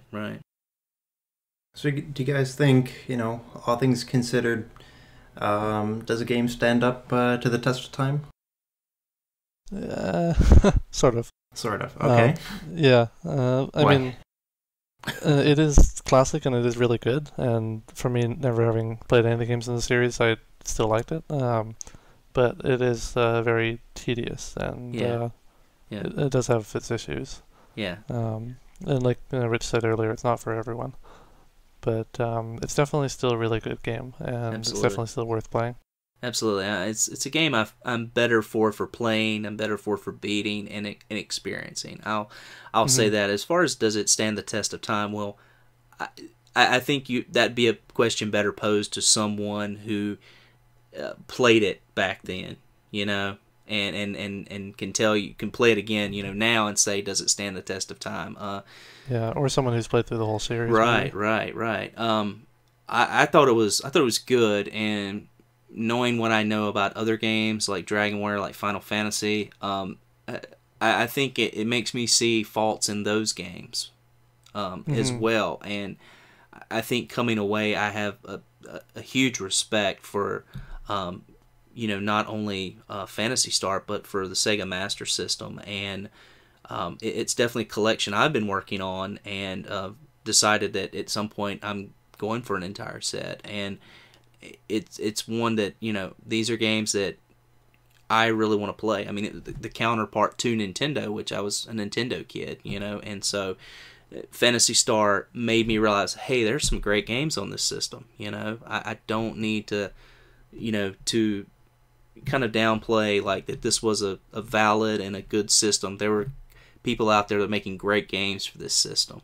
There's great developers out there, and so I guess that it's sort of not really answering your question, but sort of in a more indirect way. No, that's fine. I think what you're saying is that, like, because you can look at this game with hindsight. Basically, you can look at this game that's roughly 20 years old through the lens of the 21st century, and that will sort of color your opinion or your expectations. No, that totally makes sense. Yeah. Well, almost 20. It's almost 30 years old. Yeah, that's true. That's hard to believe. Ooh, man, that makes me feel old. All right. Moving on. So I'm just going through my list of notes here, and have a few more gameplay things that I want to point out. Sure. One was the button 1 and 2 occasionally. I don't know if you had a problem with this, Rich, but button 1 and 2 sometimes were used interchangeably for yes and no. Yes. There were times where, now because I was using the PS3 controller, I don't know exactly which buttons was which on the original, but I think it was circle was usually the cancel button. But then there were times where circle was the accept button, basically. And so it sometimes confused me because I'd be just spamming circle, being like, all right, I'm done with this conversation. And then they'd be like, all right, thanks for buying this item. It's like, wait, wasn't that the no button a minute ago?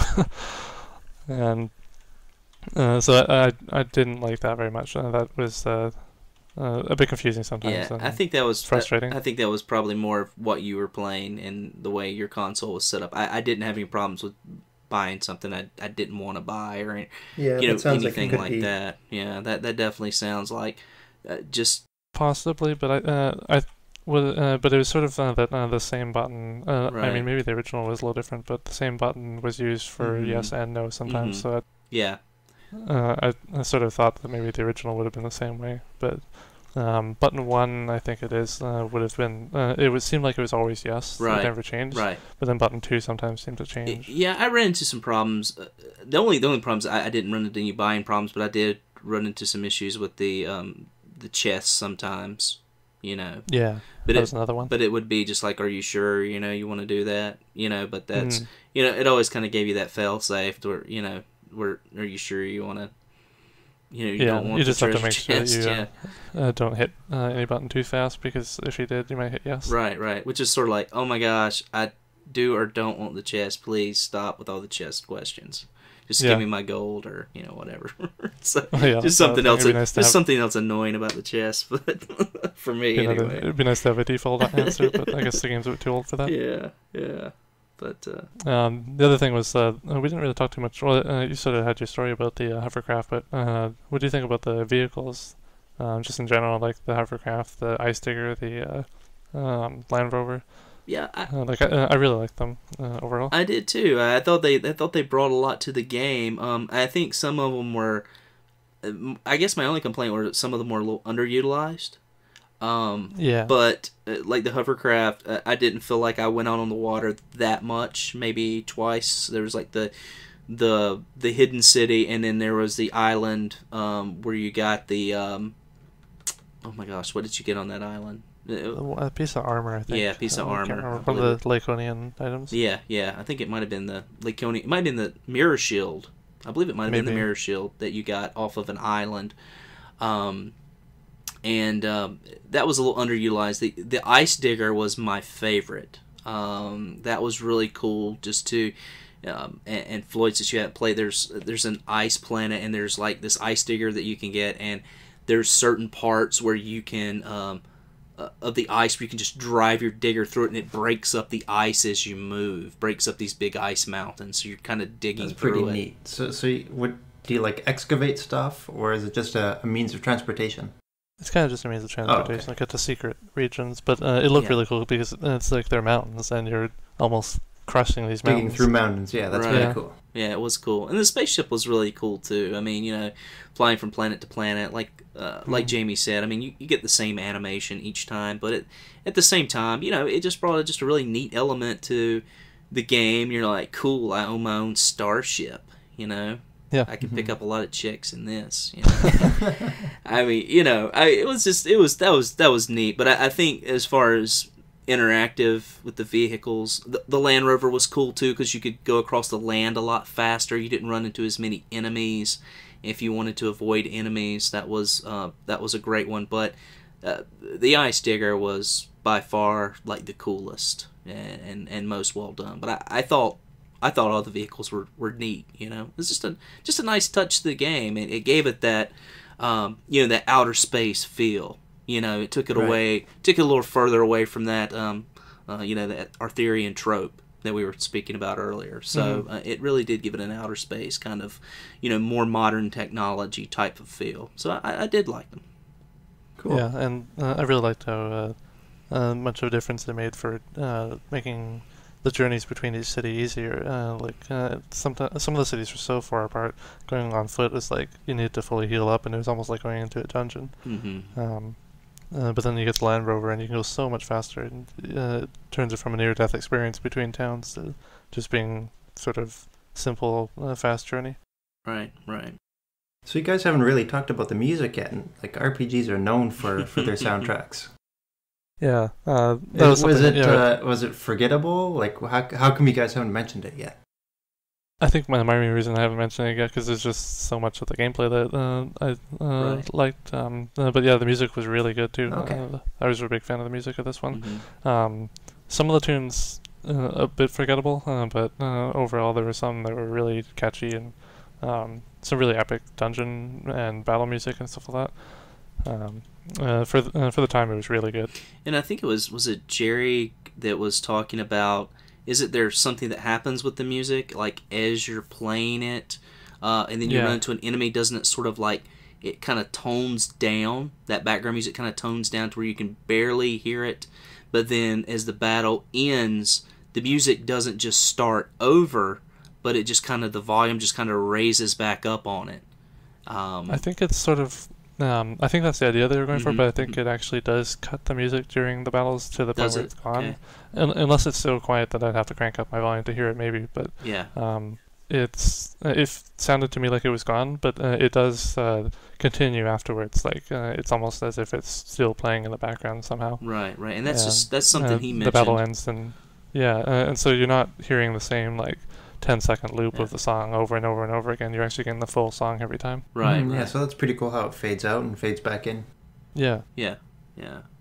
Again, it's not something I really noticed. I just wasn't paying attention to it that much and turned it up. But for somebody, like Jerry, who really loves this game and plays it a lot, that was a really cool experience to have someone like him on the forums who, just is so passionate about it. I mean, you definitely get your fanboys sometimes, but. But it's a good thing though, because I mean I didn't notice that until he pointed it out, but once he did point it out, it's like, oh, that's really cool, and I started noticing it throughout the rest of the game. Right.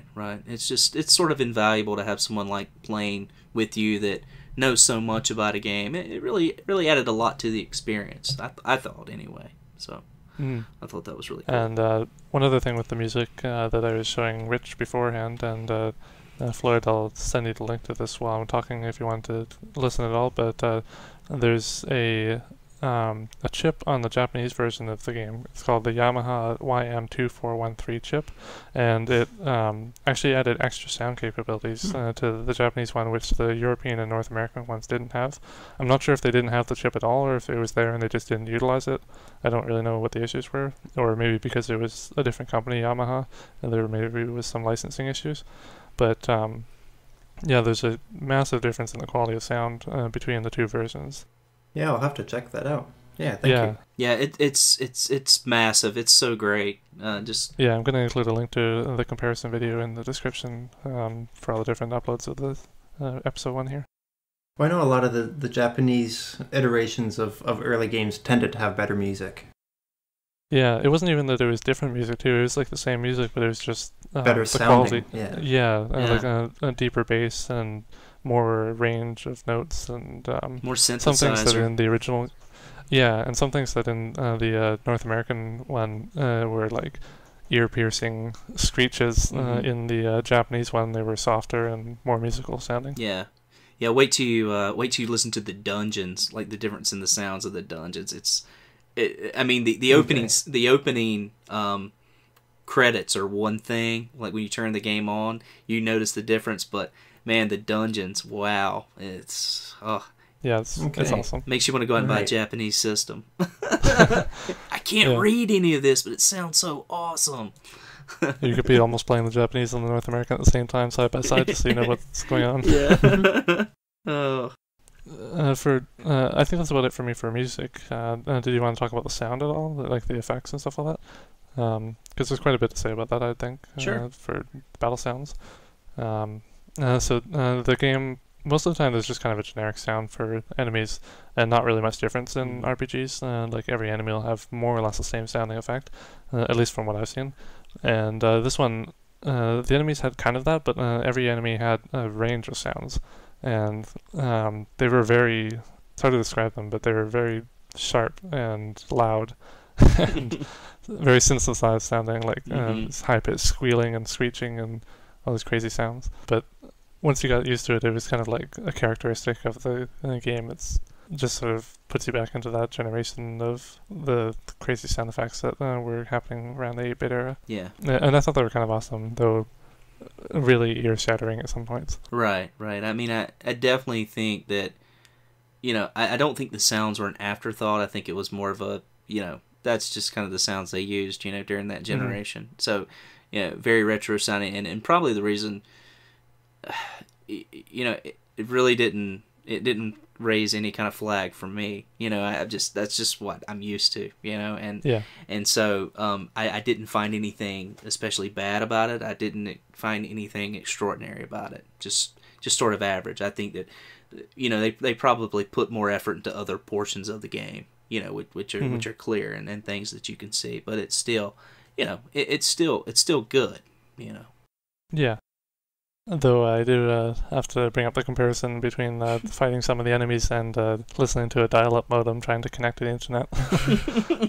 It's a pretty apt comparison, I think, if anyone's old enough to remember what either of those sound like. Oh, absolutely. Oh, yeah. So, I guess one of the last things I have, and this is something that I typically like to ask people, and you'll probably hear this question quite a lot as you're listening to these casts, but I just want to kind of get kind of favorite battles, favorite areas. Sure.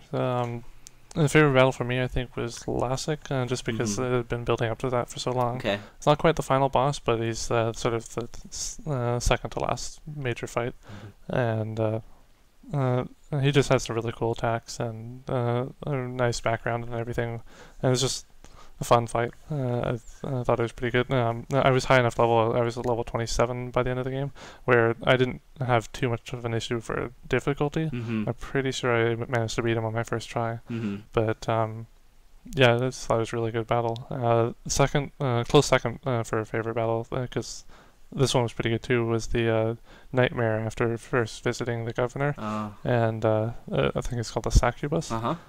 And did you win that? I didn't know, but just the surprise of, like, you go into a place where you used to just going to rest, like the place in the first town, and you're expecting to just rest and heal and then move on, but you go in there and you go to sleep, and then suddenly this battle starts, and you're like, well, I can't handle this battle yet, I'm not strong enough, am I supposed to be here? And suddenly you die, and then you're like, oh crap, I hadn't saved yet. And but that's kind of neat, because that ties into the mythology of Succubi. So that's kind of cool. Yeah.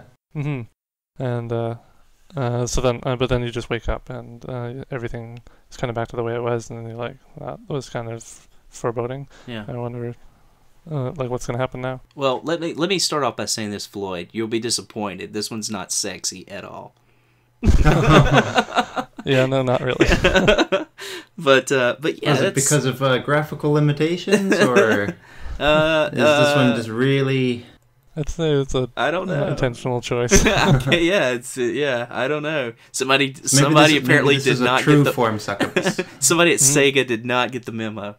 Yeah, really. It's like, come on, but really, it's one of those. I guess it's kind of referred to as an impossible enemy, and these pop up from time to time in games, right? We saw it with Super Mario RPG, though. That one wasn't as impossible, I don't think, as the succubus. Yeah, it seems like those battles are more like symbolic than anything, I guess. Yeah. Right, and this. I mean, I don't know for a fact. I don't know if this is where that started, but maybe. I don't know. Maybe. So, for me, my favorite. I have to agree with Jamie. My favorite battle probably was the Lassic battle. I just, especially for me, the last two battles, just kind of squeaking through those battles and beating the game. It felt so, to me, just exhilarating, and probably why they were my favorite, because to me they were the hardest battles. I didn't really feel, I guess I didn't really feel challenged by any of the other sort of enemy battles. It's not that they weren't challenging, but I felt like it was just one of these just kind of beat, magic, heal, repeat kind of things. And I never felt that anything was super challenging, or I had to use certain spells for certain enemies. All the fights just seemed, and even like the boss fights when you would attain items, they all just felt very similar to me. So I would say that like that final battle, those final battles were my favorite battles. Although I did take a certain pleasure out of finally killing Medusa, because you find out about Medusa like within the first hour of the game, and like you're looking for her the entire time. So it's nice to finally, I guess, kind of put that to rest. Avenge Odin and finish that battle that had kind of that was nice. Oh yeah, that's a good closure. Right, yeah, closure. That's the word I was looking for. Right. Yeah, and actually a bit of a side tangent thing, but we didn't touch on this. When I was doing the game for Medusa's Tower, I did that before going to Dezoris, the ice planet. But I think you had mentioned that you actually went and finished Dezoris first, didn't you? Yes. I did Medusa's Tower and finished everything. I finished everything that I could do except for the towers to go toward Lassic before going to the ice planet. Oh, before the ice planet. Okay, so you did the same order as me then. Okay. Because I think someone mentioned that they went to the ice planet first. I think it might have been. I think it might have been Dudley, 007. Yeah. I think he might have. I was wondering first. I wonder how that went for him. Being like, it just shows the non-linearity of the game where you don't need to go to certain dungeons in a certain order for a few of them, anyways. Right. Right. I really wonder how that went for him. Yeah, I think for me, it kind of goes back to what I was talking about before, like, staying in certain areas and grinding and making sure that I have the best weapons before I move on and that sort of thing. I think it kind of worked out the same for me with the planets. I want to do everything I need to do here before moving on. Someone mentioned this, let me go do this. Somebody mentioned that, let me go do that. Yeah, that's sort of what I was thinking too. I finished off all of Motavia and Palma before going to Dezoris. Right. And you do have to kind of flip back and forth to go for certain things at one time, because. But I think once you got to Dezoris, if you did everything else first, you didn't actually need to go back though. I think Motavia and Palma you go between a lot. But once you got to Dezoris, I think it was pretty self-contained. Right. Did you find it odd that the ice planet was named Dezoris? Like desert? Yeah, that is a little weird. I didn't actually think about it like that before. Palma, I kind of understood, like palm trees, lush, Yeah. And then, I was like, okay, that's kind of weird, but, whatever.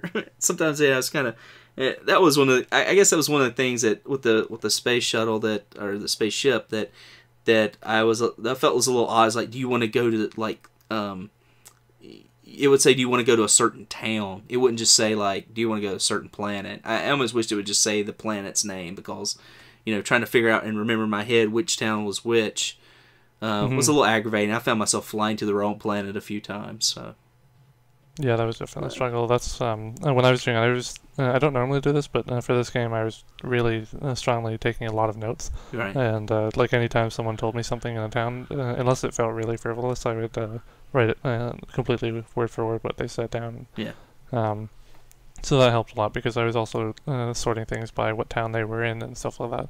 And I'd say this town is on this planet, and so I could just go back to my notes if someone mentioned somewhere, and that helped a lot. I think that makes a big difference if you're playing the game, to take notes and draw the maps and all that kind of stuff. Well, that's a good point. I mean, these early games, you had to take notes. You would get these little clues, but it wouldn't hold your hand. It wouldn't push you toward a certain way. It was a lot of these games were very non-linear, and so you had to take notes, and you had to have an idea about where you're going, or you would get stuck. And you're like, oh well, where do I go next? And if you didn't have these notes, or had written down something that someone had said, which I was doing as well. Even though I was using the dungeon maps, like I said, I did not use a walkthrough. And, I was having to write down these things as well. And so, that gave it that old school feel. And it reminded me, like, when I was a kid, like, playing Dragon Warrior and, writing down all these things and then figuring, out where I needed to be next. Pre-internet, you didn't have a choice. You had to, Yeah. Also, I know we're getting a bit off topic here, but I just noticed one more gameplay point that I had skipped over before. The map drawing, we sort of talked about it a little bit, but for this, I really got into the graph paper mapping, and I started doing it on paper, and that was okay, but I kept running out of room. Like, I misjudged how big the dungeon was, and I'd hit the edge of the paper, and other times it was just like I'd make a mistake and I'd have to erase the whole thing. It just wasn't working that well, and then I gotta thank Duke Togo, because he suggested a digital one, which I might include a link to that in the description. Actually, it's a graph paper website where it's just dedicated straight to making graphs on graph paper, but digitally. Like, you use your mouse and you click on each line and draw the lines, and you can change the colors and all that. And that was really, really helpful. Like, I did every floor on that graph paper and saved them, and then I could cycle through all the floors in the order I need to go. And I noticed someone else had used a mobile app called Mosaic Builder, which I don't have a mobile phone, so I don't have experience with that, but he posted a screenshot. It looked pretty good. It looked similar to the one I was using. Again, I think that might have been Doug Lee that was doing that. Yeah, I think so. I believe that's who it was. But yeah, if you have it, I think, Jamie, didn't you post a link to your maps? I did, yeah. I don't know if anyone actually utilized them. I don't think anyone commented on it, Yeah. but it was, they were on my Dropbox, and just shared them thinking that if anyone got stuck, they had an option to look at those. Right. But one problem I did have with mapping, though, which maybe has something to do with why you mentioned getting lost sometimes, is that some of the dungeons, I'd map them out, and I'd say maybe like 75 to 80% of them at least were perfectly mapped out in the sense that there was no overlapping that didn't make sense. Like the spacing between the corridors always worked. Right. And there was no like dimensional warping of the corridors to have them overlap each other in ways that didn't make sense.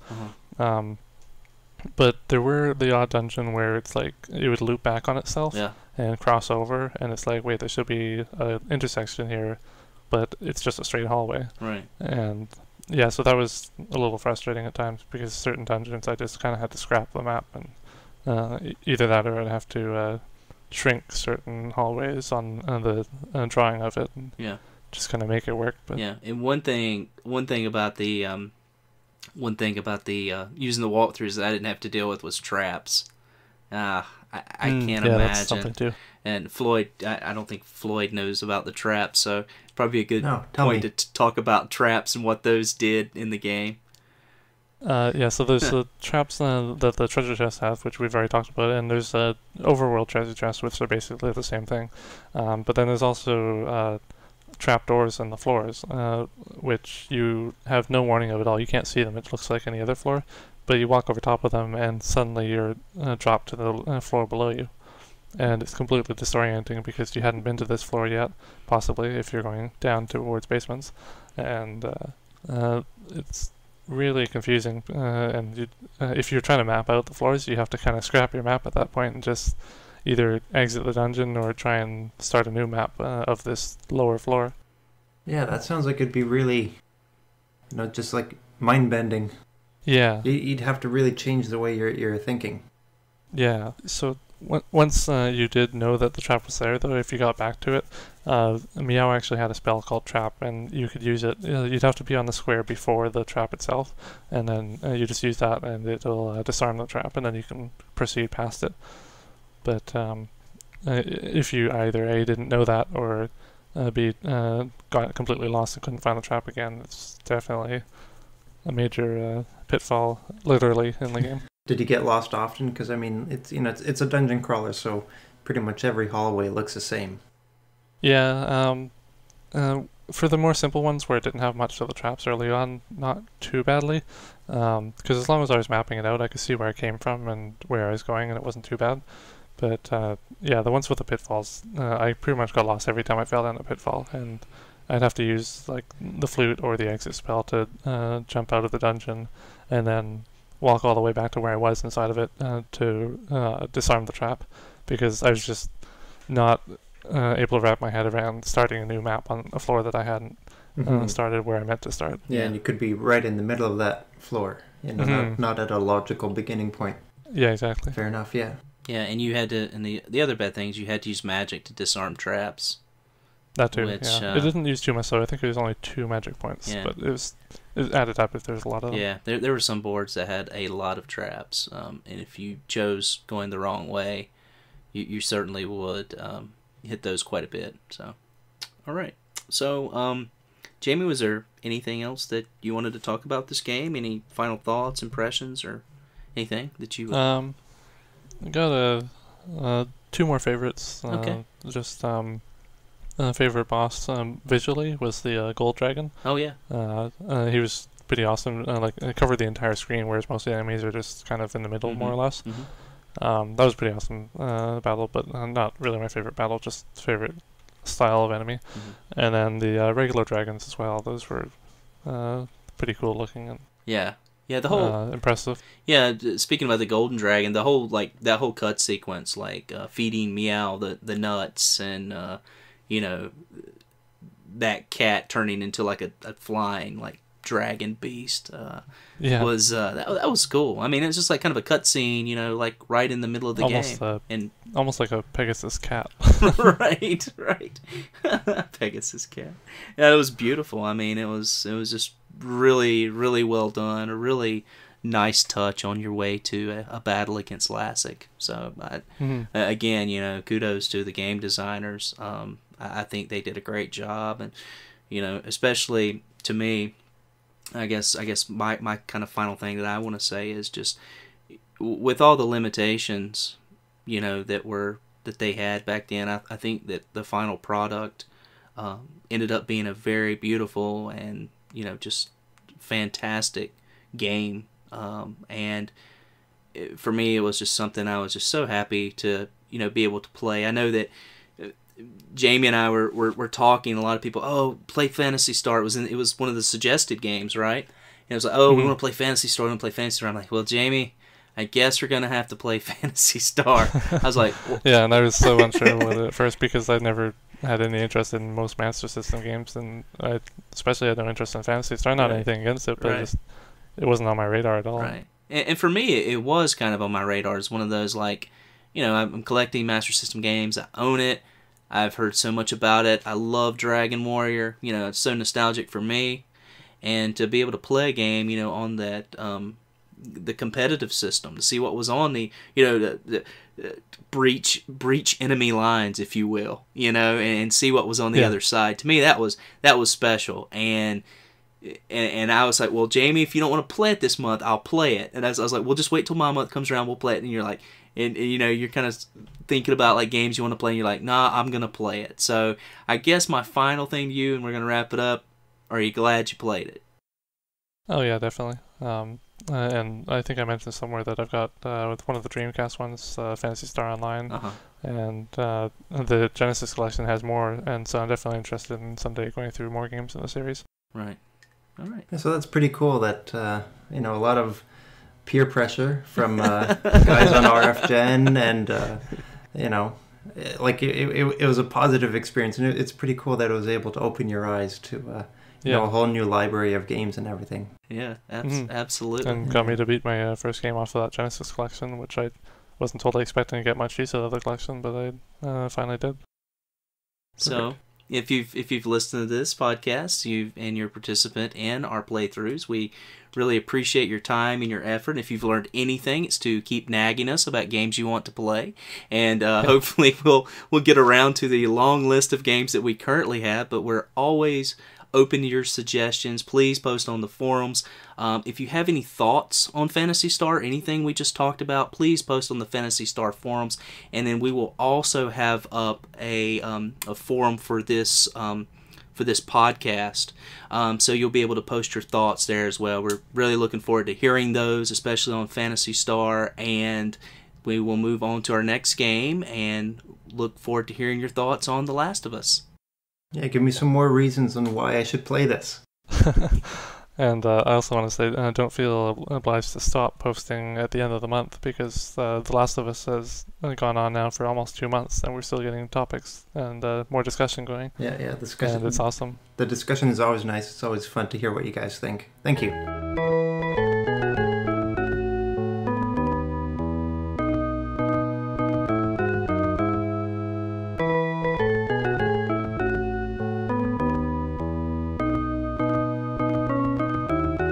So last month, during the modern playthrough, we played The Last of Us, and, well, the group played The Last of Us. I wasn't able to play it, of course, because I don't have any of the modern systems, but Floyd was actually the director of last month, so I'll get him to give us a little bit of a synopsis about what the game was. All right, so The Last of Us is a PS3 exclusive, released in summer of 2013 by Naughty Dog, of Jak and Daxter, Crash Bandicoot, and the Uncharted series. Really, at the core, The Last of Us is a survival horror stealth third-person shooter hybrid that's set in a post-apocalyptic America that's been ravaged by a viral fungus, essentially turning people into zombies. And your objective is to safely transport a young girl from Boston to the West Coast in hopes to hopefully figure out some way that you can develop a cure. All right. So, just kind of open it up to the group right now. What are some things that you guys really liked about the game? I think a good starting point would be the intro sequence. That was really the point that hooked me on the game. When I first heard of the game, I wasn't too interested in it. And then it launched, and I watched the recording on YouTube of the introduction. And it was literally at that point where I decided to buy it, and I went straight down to EB Games and bought a copy and came back and played through the whole game in 4 days. So that was definitely a selling point for me. I thought it was really good cold open into the action, and it really hooked you in with the emotional impact and the level of involvement with the characters you're about to get. Right, Yeah. and I didn't play the game, but I did watch the same trailer, the one that you're talking about. I think Floyd sent me a link to that trailer, and it's a very, I guess for the times, a very kind of popular theme. You know, I know this isn't technically zombies. This is kind of a fungal infection type process, Yeah, but infected. it seems to be, you know, something that's really very popular right now in the mainstream with, you know, shows like Walking Dead, you know, and several. World War yes, Z. yes. You know, I kind of wanted to, you know, kind of open that up. Is that something that drew you guys to the game specifically, or were there other things about the game that made you want to play it, I guess? I think the fact that it was a zombie game wasn't too exciting or innovative, but I know Naughty Dog from Uncharted, and I love those games. So, you know, I was interested when I heard who the developer was, and then seeing trailers, seeing developer diaries, and sort of getting to learn what the game is about and how they sort of came about the idea, increasingly got me more and more hooked. Right. And I was told, you know, also with this game, it has a very high emotional appeal. You get really drawn into the characters, the events as they are. I didn't play it, so I don't know. You know, basically the events are the high events of the game, but from what I sense, it's supposedly a really like kind of heartstring tugging type of game. Oh, definitely. Yeah, there's definitely it's a lot of tear-jerking moments. it's really well written, and so like the emotional moments are really emotional. Uh-huh. And I think this is actually a perfect segue into our first topic for this discussion, and probably the most obvious one is that The Last of Us is a game that wants to be a movie. Huh. Okay. And how so? Yeah, What? it definitely fits into that. It's one of those ones where it's heavily story-based. Like as you're playing through the game, there'll be random dialogue sequences that come up. Some of them are kind of passive, where they just happen as you're walking through, and then other ones you have to press a button, and it's almost like a little collectible. It's a dialogue collectible that you can enable, and it gives you a bit of insight into what the characters are thinking about what's going on. And they obviously have copious amounts of cutscenes, which is common in big blockbuster games like these nowadays. Well, I'd say the whole experience was kind of passive, because you're sort of completing the objective of one area, which earns you a cutscene, and that gives you more story exposition. Uh-huh. Then you're thrown off to a new area, another objective. You know, traverse this section, get a cutscene. And so unless you're in combat or in stealth, you're just watching characters interact with each other, and you're getting all your story through dialogue and the occasional contextual setting inspired conversation between Joel and Ellie.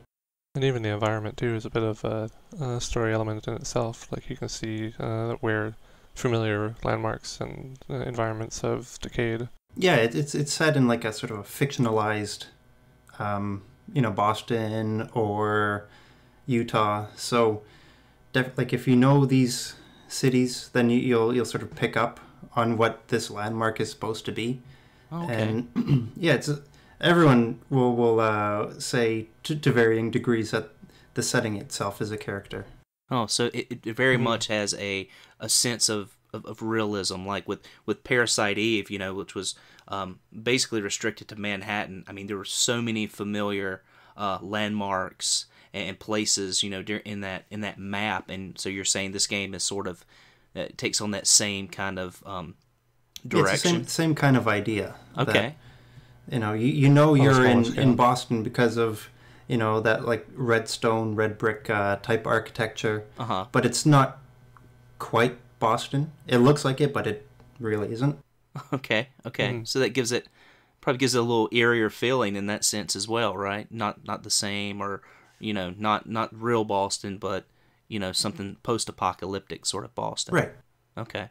I see what you're saying. Well, I'd seen some people in I think it was like comments on YouTube videos of this saying that they live in these cities and they walk down these streets every day that Joel and Ellie are walking down in the game, and to them it looks like the same streets. Like they recognize stores and signposts and other things. Like it's down to that kind of detail that they recreated these cities. Oh wow, that's really impressive. That's really awesome. Mm-hmm.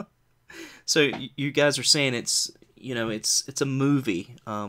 Basically, and it's built into a game, which is, it's kind of funny because that's sort of the direction I think gaming has sort of taken, in the last several years. It's funny, I've been playing these Atari games, and I look at these Atari cartridges, and the artwork on those boxes is just so amazing, and that's what was drawing you into the game because the games are so simple. But now that's sort of taken on basically a reversal, right? I mean, like what's on the cover always isn't going to be as nice as what you're looking at in the game. So it's sort of, those roles have sort of reversed in a way. I feel that's actually a really good point, because it's sort of like the older cover art would represent something that you'll be doing in the game, or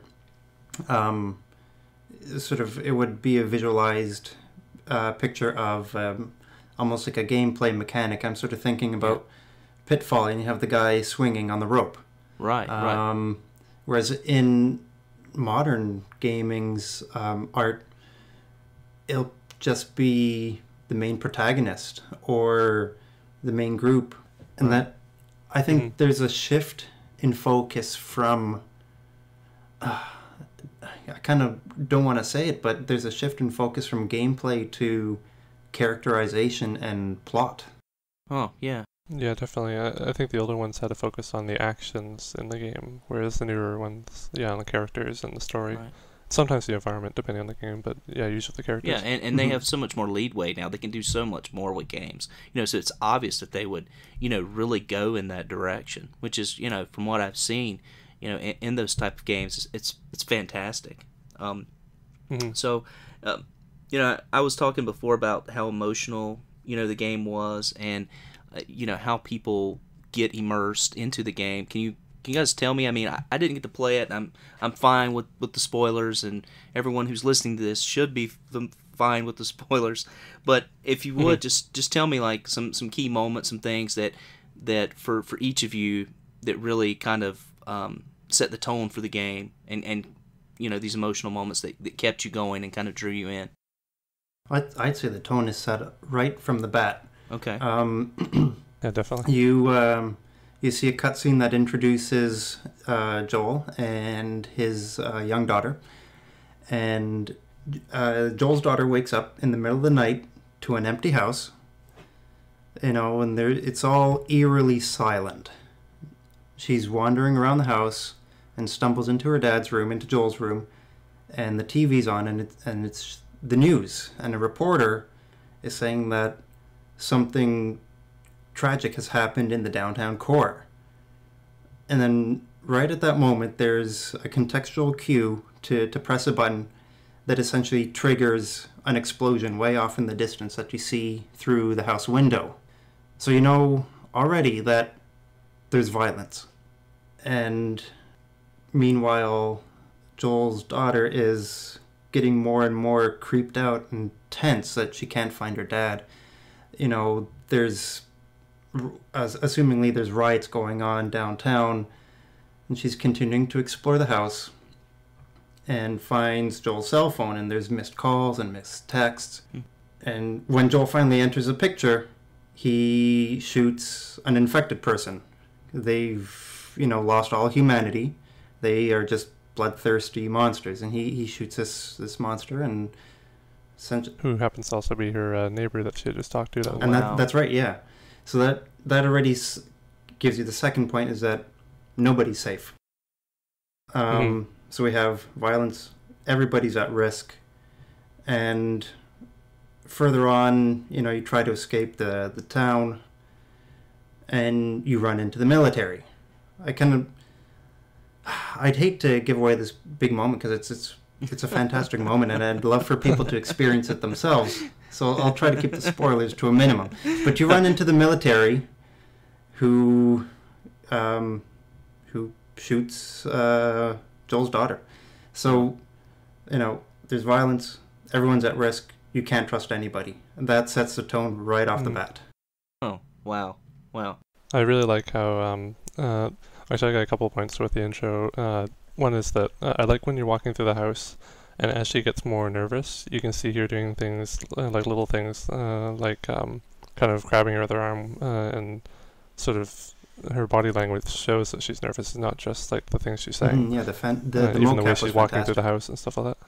And then the other thing was with the military that you come across, you can tell that the guy who's getting the order to shoot these two people, he's feeling really bad about it. Well, he doesn't want he's to, conflicted. but at the same time, he doesn't want to disobey orders.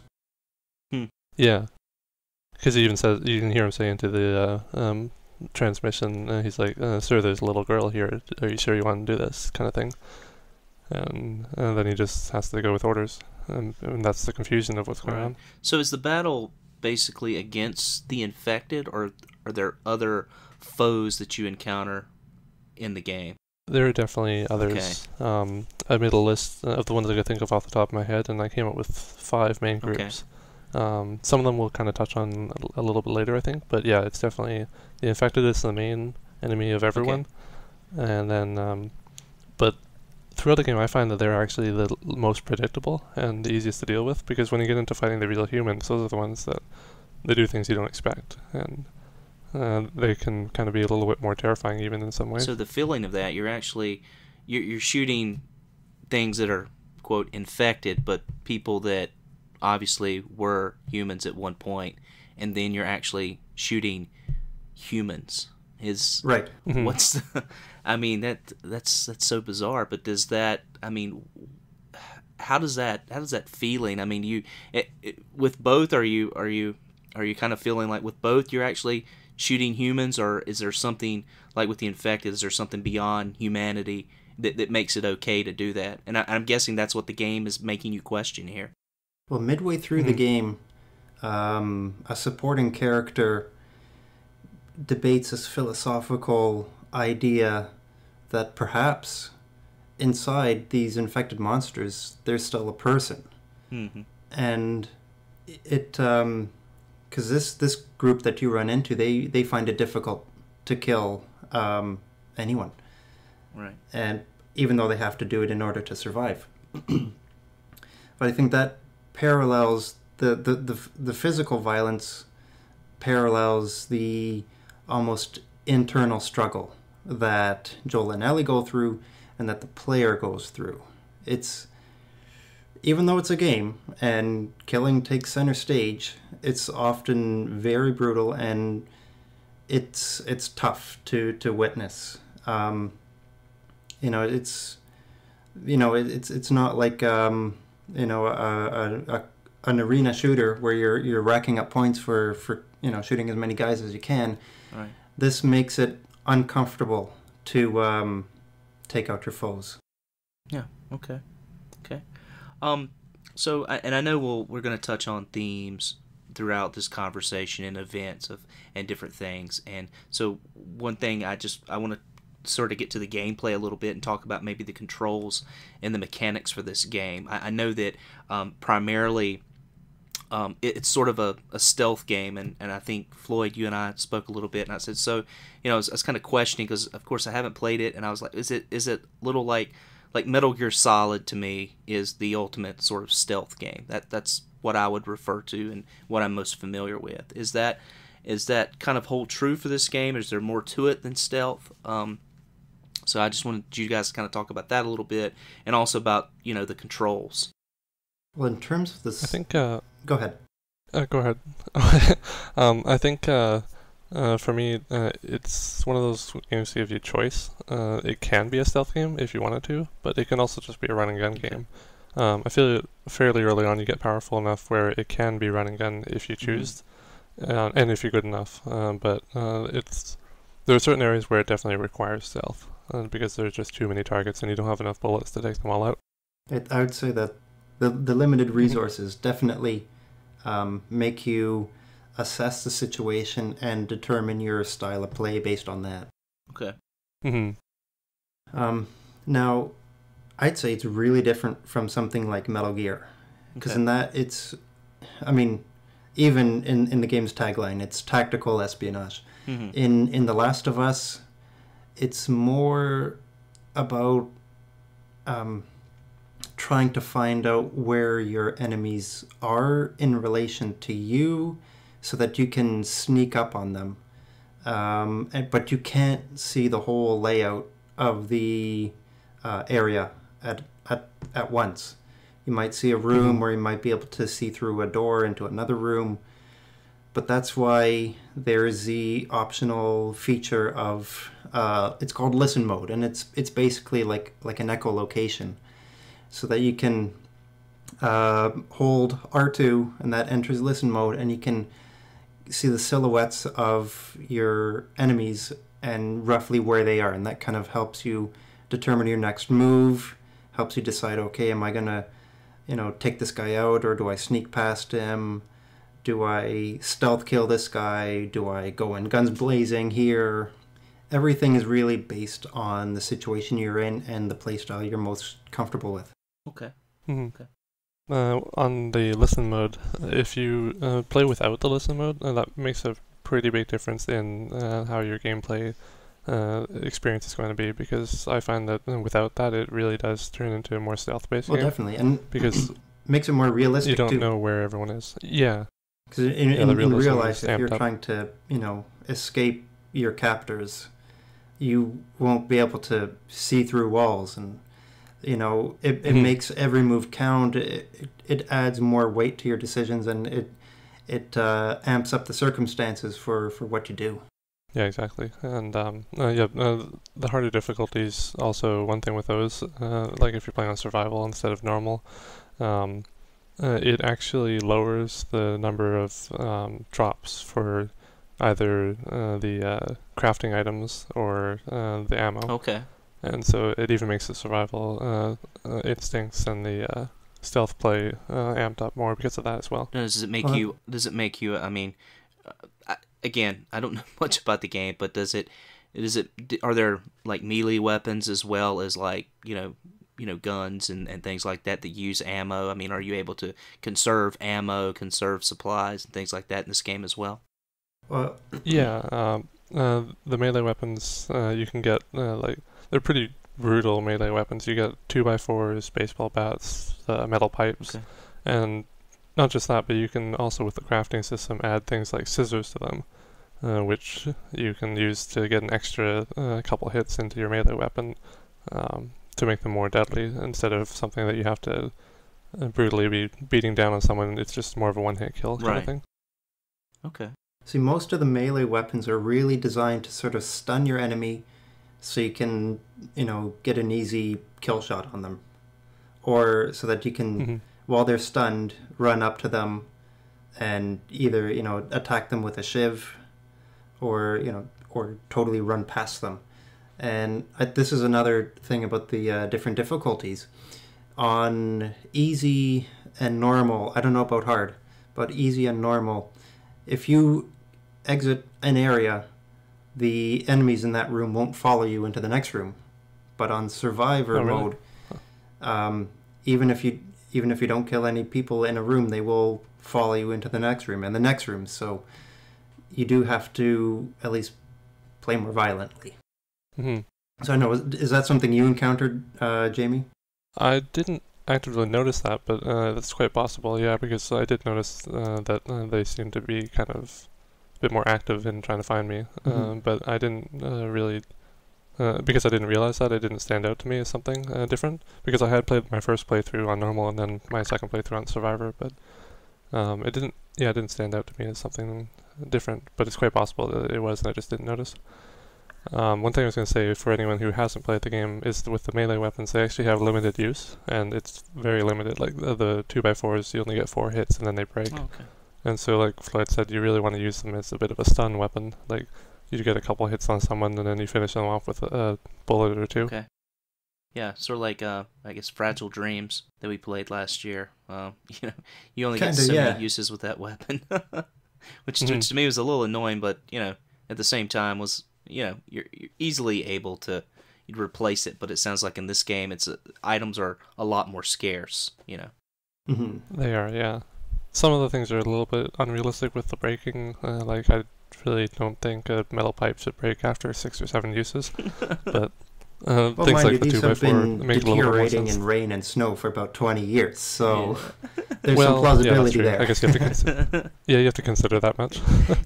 Jamie sounds like a man who's tested the metal pipe strength out. Oh yeah, he's over at the metal pipe testing departments in BC.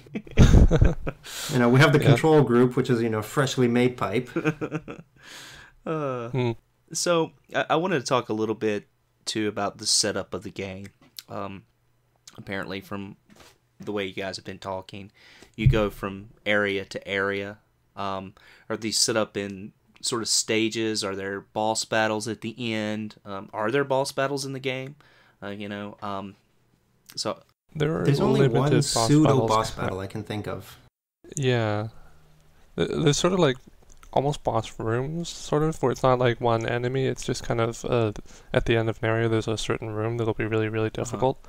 With the amount of targets to deal with, but there's no set bosses, and there's not even really set areas. It's kind of just like each city is an area, but it doesn't feel like a stage. It doesn't feel like this is level 1 and level 2 kind of thing. Mm-hmm. It's just a journey progressing through each city, and each city is just kind of logically set up to be the next one based on the story. Right. Well, that's why I think it's almost more like a movie than a game. There's no gaminess to it. Right. It's just literally get from point A to point B and enjoy the story that happens in between. Mm-hmm. Okay. How about, was there anything else that you guys particularly enjoyed about the game? Music, backdrops? I know you said the settings, pretty much become a character in the game. Yeah, the backdrops and the graphics were beautiful. One thing that will strike any player immediately is that we're so used to playing I can't say that word, post-apocalyptic games that are all gray and black and, destroyed. But this is in a post-apocalyptic setting that's been reclaimed by nature. So there's a lot of lush greenery. There's a lot of wildlife.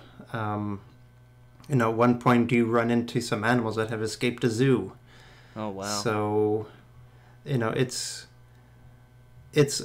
a really a world that you want to soak up and just take your time with, and enjoy every little leaf that's blowing across a screen.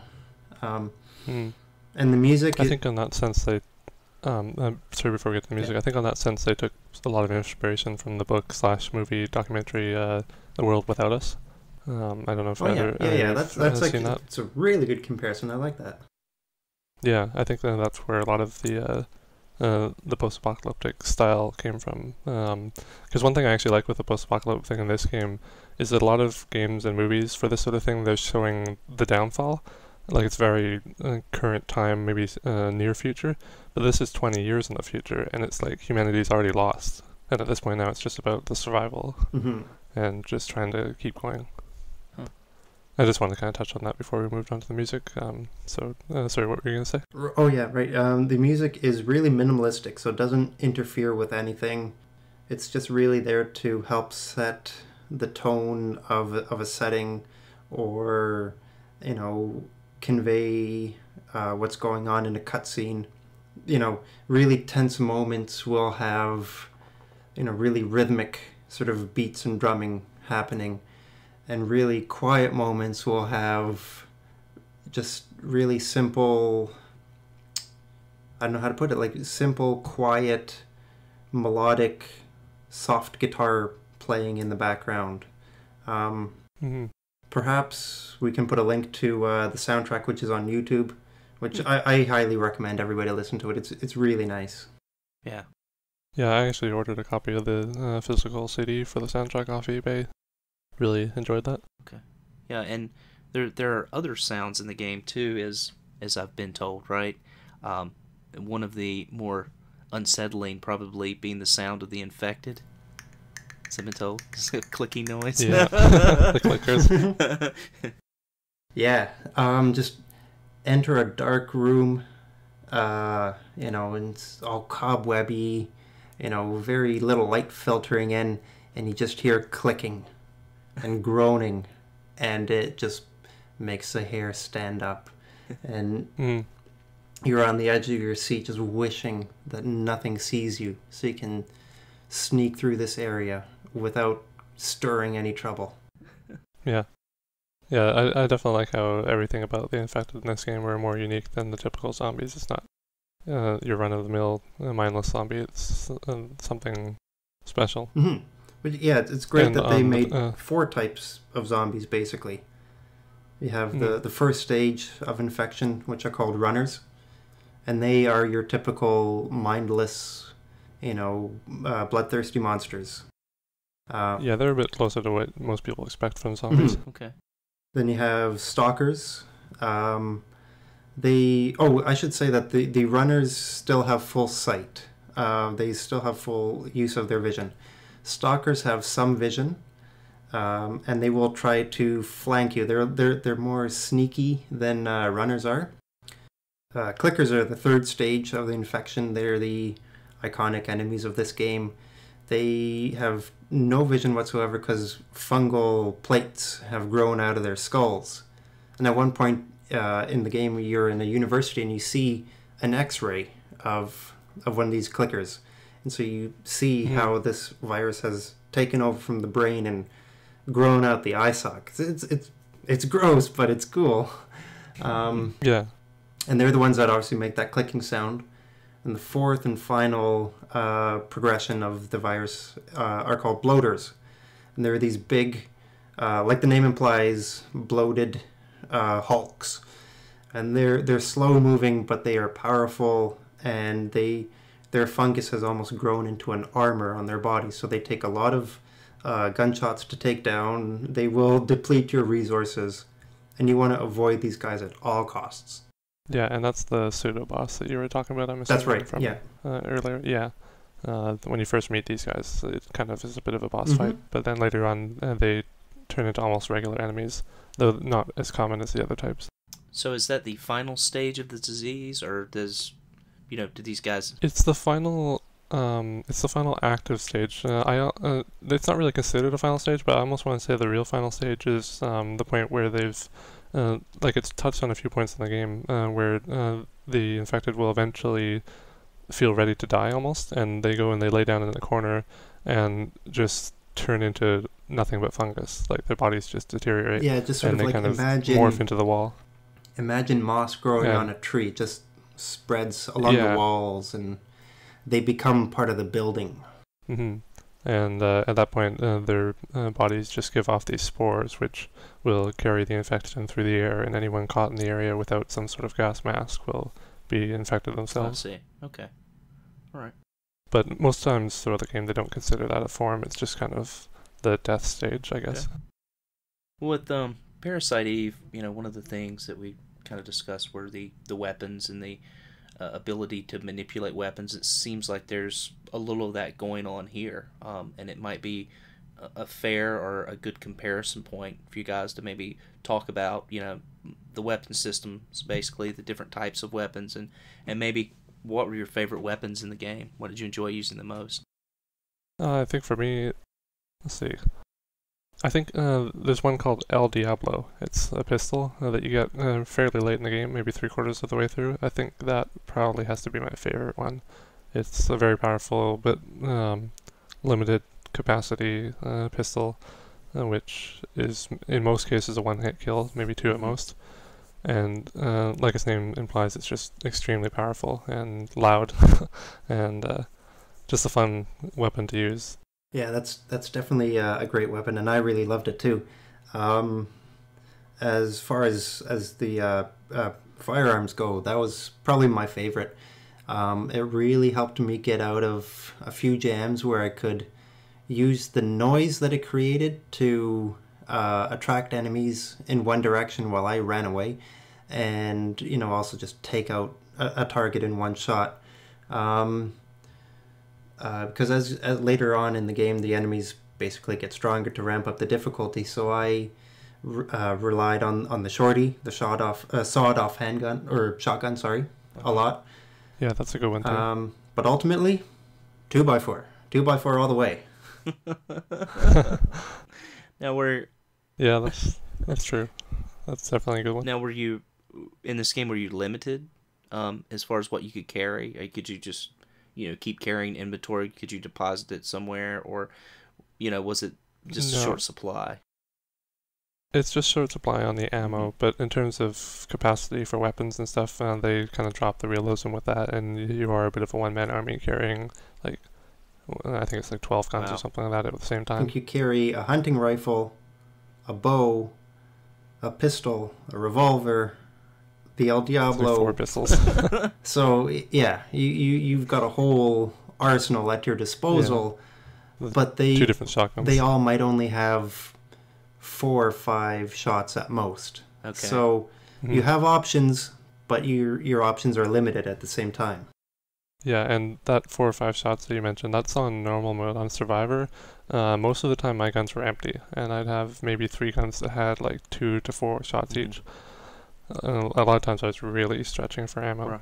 And actually on that point, I noticed that a lot of times if you do a stealth kill, the enemies didn't drop ammo for some reason. I think it was, I don't know if it's just intentional or if it was a bit of a glitch, but they seemed like if they haven't pulled out their weapon, they wouldn't drop anything, which I found extremely annoying because it that makes in some cases discouraged stealth kills. Yeah, it sort of makes sense, but it seems like if you've killed them and you're a bit of a scavenger, you'd loot the body. Well, let me... that's another sort of immersion-breaking experience, but let me say why it makes sense. It's one of the few bad points I have. Enemies will always react to Joel's action. If he sneaks into a room and stealth kills somebody, they won't have their gun drawn, thus no ammo to be dropped. But I mean, you'd think about it realistically, like, why can't I go through this guy's pockets or whatever? Right. But then at the same time, you have to realize you are playing a game that wants to be a movie. Yeah. I just found that it, in some cases, seemed to discourage the stealth kills a little bit, because I'd be so low on ammo where I'm like, well, I know if I pull out my gun and start shooting what little ammo I do have, it'll encourage them to pull out their weapons, and then they'll get more ammo. In most cases, more than I use to kill them, as long as I'm careful with my shots. I think even if you showed your enemies that you had a weapon, it would sort of put them on edge. It would get them to draw their guns. And, you could use that to your advantage too. Yeah, definitely. I really like how, that's one thing to touch on too with the different groups, is that the infected, no matter what you're doing, they're just going to run at you, as long as I see you or hear you. But the humans, if you're being stealthy, then they'll be kind of stealthy. And if you're running out guns blazing, then they'll see you have a gun, and they'll go from charging at you to being like, hey, he has a gun, and then they scamper back to the nearest cover and hide and start popping out to get occasional shots on you. But see, I don't know. Even though it makes, I don't know if anyone makes you had this more experience, powerful. But whenever enemies or human enemies found out that I had a gun, they would run back to cover, and then they would throw Molotov cocktails at me. Yeah, I noticed that sometimes. I got that too. Okay. A little bit, yeah. Depends on the enemies. It seemed like the Molotov cocktails weren't too common. But that definitely was more common when I had the gun than without. Yeah, so if you say you're carrying around and you have this inventory of like 12 weapons, was it fairly easy to switch back and forth between weapons sort of on the fly, or did you have to sort of plan that out? Was that kind of a big part of the game, was planning out what you were going to use and how you would have like access to it or quick access to it? Well, you always the game is designed in such a way that you have your favorite weapons on hand. Like you'd have those, like at the top of your inventory list. But the inventory is done in a really exciting way that the game doesn't pause while you're crafting or cycling through your weapons. So you do have to plan when you're going to go into your inventory, because that's when an enemy can sneak up on you. That's when a clicker can come bite you, or you can be flanked. So you have to really make sure that you're safe before you go even to reload. Okay. Yeah. Right. So, I was thinking, I have heard some discussion about how you progress through the seasons of the year and how, things just start amping up as you go through the game. Just want to hear kind of about you guys' favorite areas of the game, maybe favorite towns, favorite seasons, and some, reasons for that. I think for me, favorite town, probably mainly just because of the character who's in it. I'd say I'd have to go with, I think it was called Lincoln, which is the town where you meet the character Bill. Yeah, that's right, yeah. Bill was sort of one of my favorite secondary characters, just because of the much needed comic relief that he added. He had some really good lines and interaction with Ellie, and I just really enjoyed him. He was a fun character. There were some other characters who I thought, as characters, they were very well written, and I think they were generally more interesting people, but in terms of just a likable person, Bill was my favorite, and so because of that, the attachment I had to him, it made his whole town, to me, one of the most fun places to play. Yeah, Lincoln is a really cool town to explore, because it's got a lot of alleys. It's really maze-like, but a lot of stores and buildings you can go into that show remnants of the world before the collapse into chaos. Like you can go into a record store and that will trigger a optional conversation.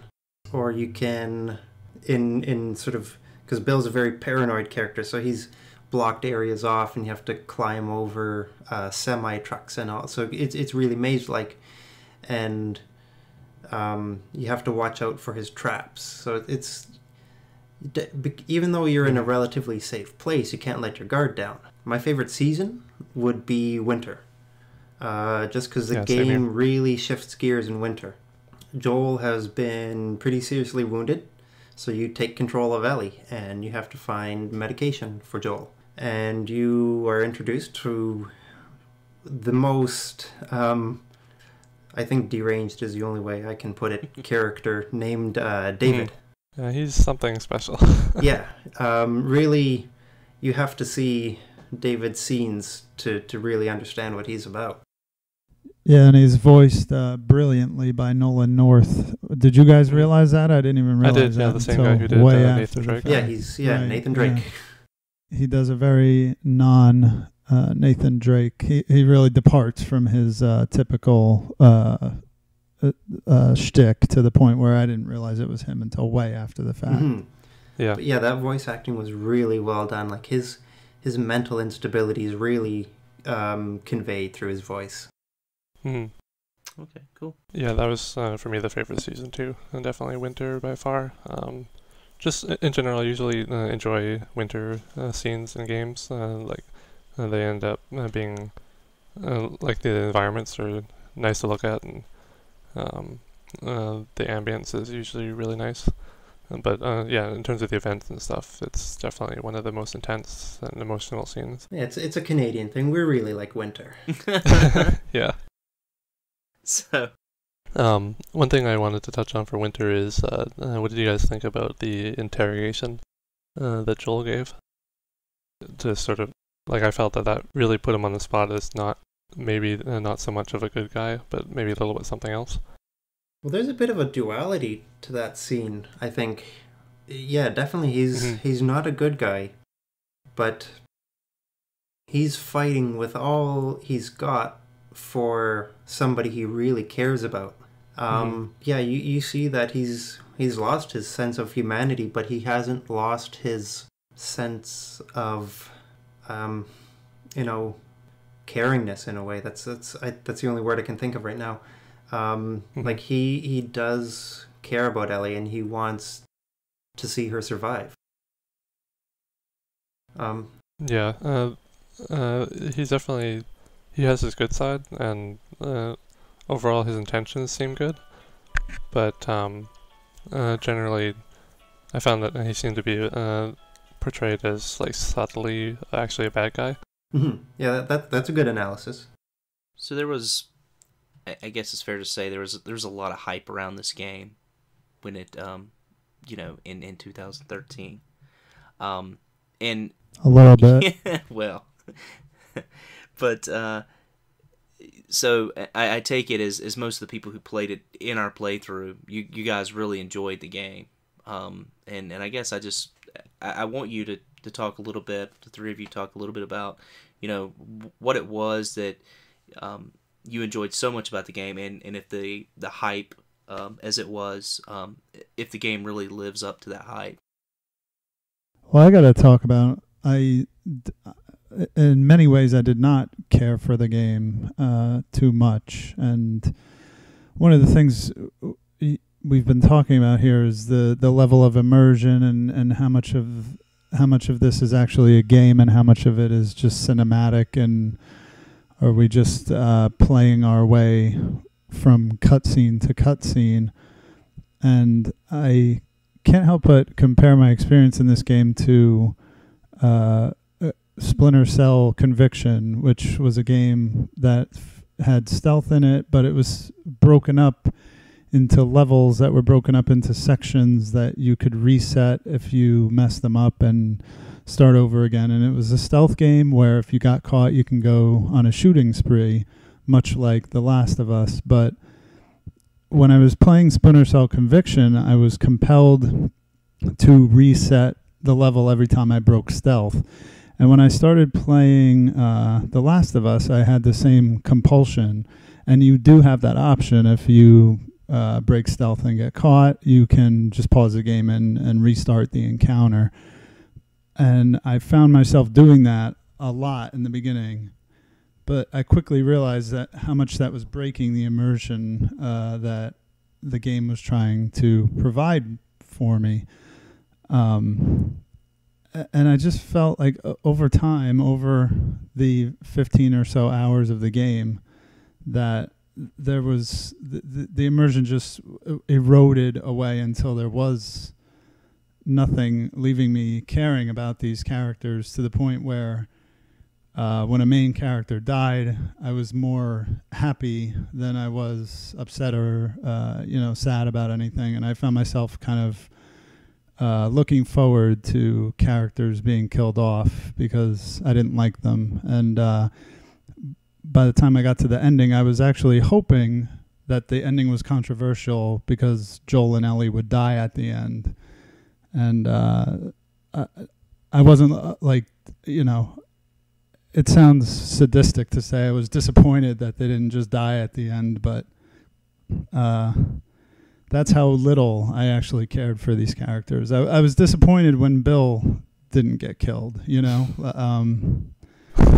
like I know Jamie liked him as a character, and I get what you're saying about how he was well written and funny, but and I understand the point of the characters is that they're not likable, they're flawed, they're supposed to be that way, but then it's hard to sympathize with them, and it's on one level you're supposed to care about them because we're all flawed and we're all we try to put ourselves in this situation. What would we be like? What would we do?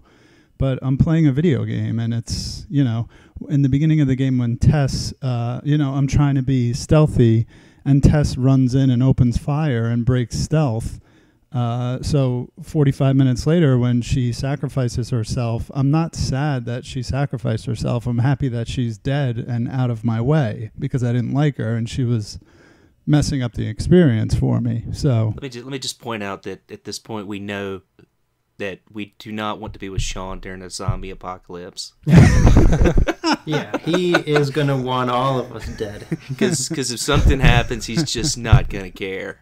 You know, no, I'm kidding. No, but I totally understand what you're talking about. I mean, and I guess that is sort of one of the dangers of, you know, moving into this cinematic type of game, is that if you do not fully immerse someone in that game, then you run the risk of it failing for that individual, you know, and right, and that's what I'm saying. Like with Splinter Cell 5, there was no bones about it. It was like an arcadey stealth hybrid kind of game.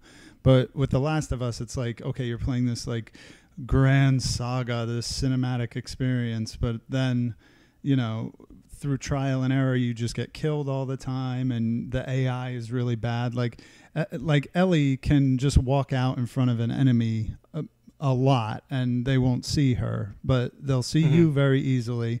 And I don't know if you guys noticed this, I loved using the nail bomb weapon, but if there's two guys walking towards you and you hit one in the face with the nail bomb, the guy behind him won't even notice. So there's some crazy things with the stealth that just don't work. Again, just breaking the immersion that they clearly wanted very badly. Yeah, no, I totally agree with you there, that there be moments where the game is telling you to play a certain way. Even a character will say, you know, be quiet, there's hunters, be quiet, there's infected. But meanwhile, they're going to be, like, thumping around, bumping into things, making a lot of noise. Right.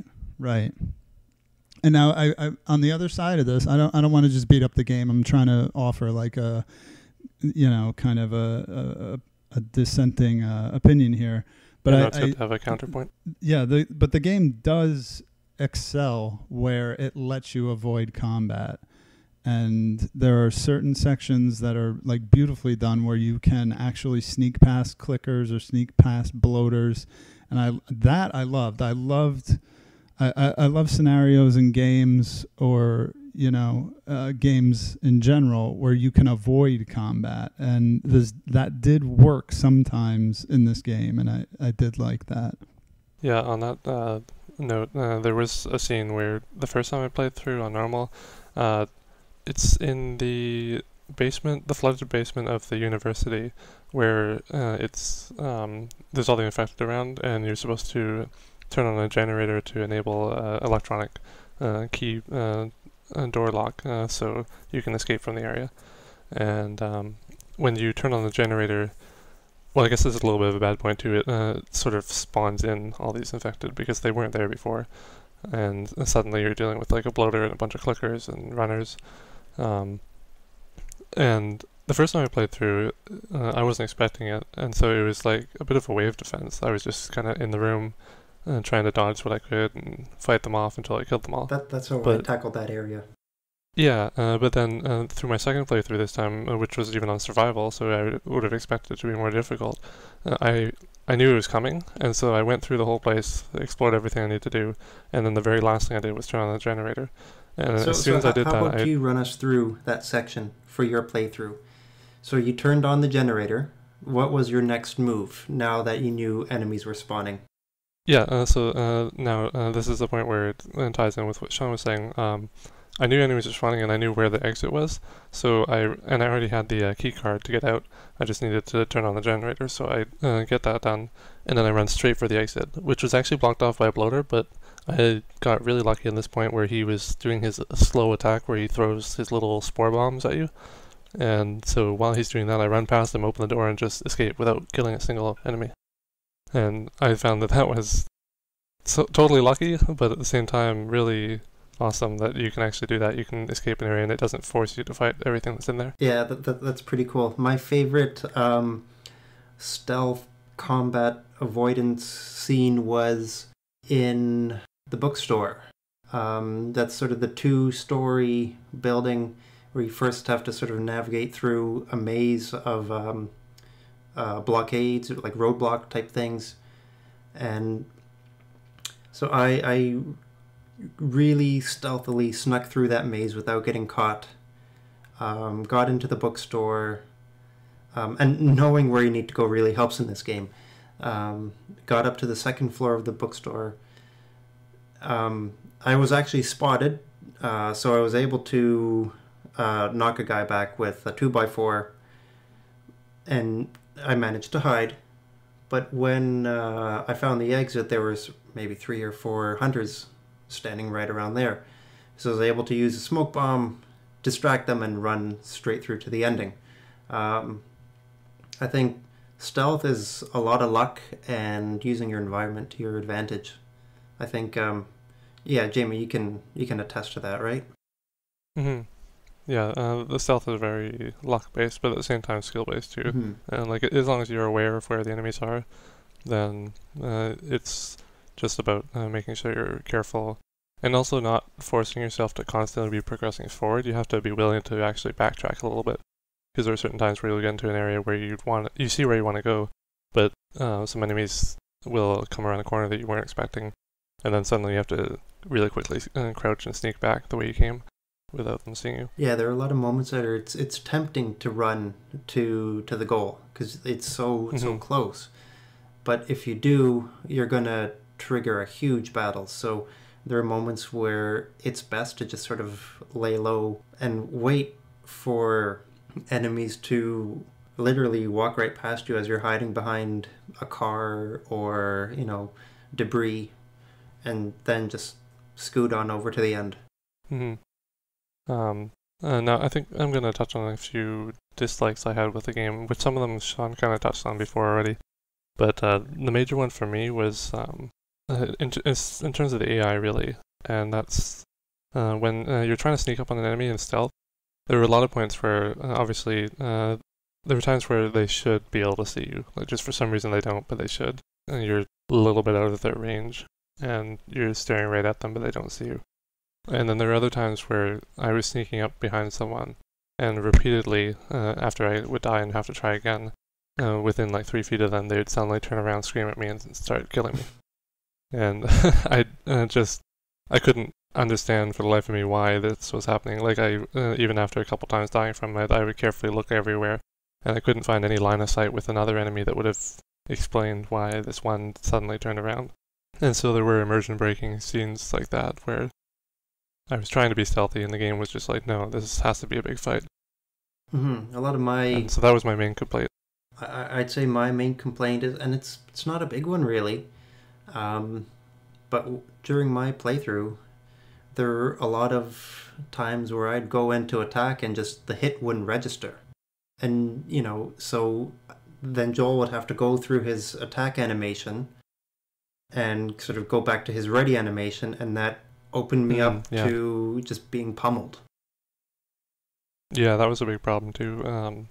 I think it was something to do with if you had the enemies already in some sort of stunned animation and you tried to hit them again before their animation finished, it gave them some sort of invulnerability. And it didn't really make a lot of sense, but I mean, once you kind of got the timing of it and you knew what to expect, it wasn't too bad, because then you just wouldn't attack until they were ready to die. But it definitely was a bit of an immersion breaking experience, and in general there were a lot of problems like that with the gameplay. Mm-hmm. This is one of those kind of games that for me, the story was the focus, and whenever the story is really good in the game, I can usually kind of be blinded to the problems with the gameplay. And it's not that I don't see them, it's just that I don't really care so much. Like, if the story is enjoyable enough, I can just let it slide. Oh, yeah, I agree with sit back and enjoy the story. The story was really exciting enough that, I could overlook that there were some technical problems or, silly AI problems. Yeah, I think that one of our more prominent members here at RFGeneration, Mr. Crabmaster 2000, Floyd and I, we speak to him on an almost daily basis, just shooting the crap. And one of the things that he sort of picked it up late. He's trying to, but with the story, he has limited time to play, and he's picked the game up and he started playing it sort of late, Well, actually, when I say late, we're already into April, so he's, he didn't start really playing it until April. Now I do want to note that, and he has several complaints, and most of the ones that you guys have voiced as well, but he hasn't completed the game yet. Most of his complaints tend to do with the probably, I would guess, and you guys could probably, Floyd, you could probably attest this, he's probably halfway through the game. Does that sound about right? Yeah, that sounds about right. Okay. And I remember him saying, like, he really echoed Shawn in a lot of ways. Right.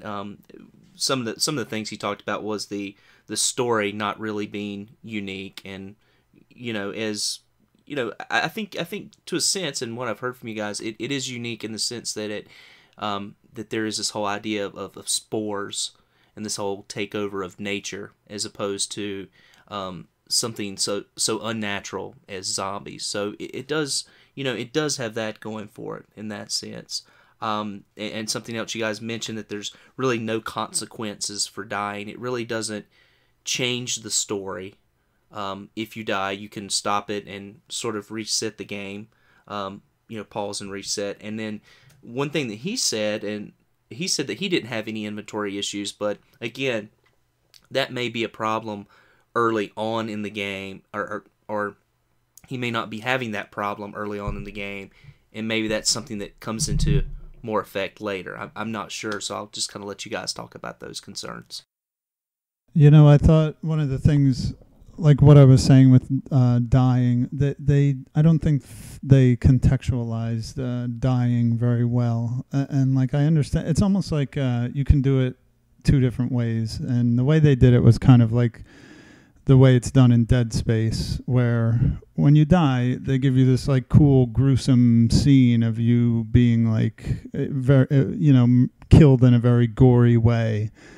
But then a split second later, you're just back in the game. And I feel like, again, not to sound like a broken record, but for where they're trying to immerse you, they could have contextualized it somehow. And I don't know how, but I'm not the game designer. But it made me think of the other way you can do it, which was like in BioShock Infinite, where you have a companion character reviving you when you die. So it's not like you died, and because like when you watch a movie, the characters don't die and then come back to life every 5 minutes. Right. Mm-hmm.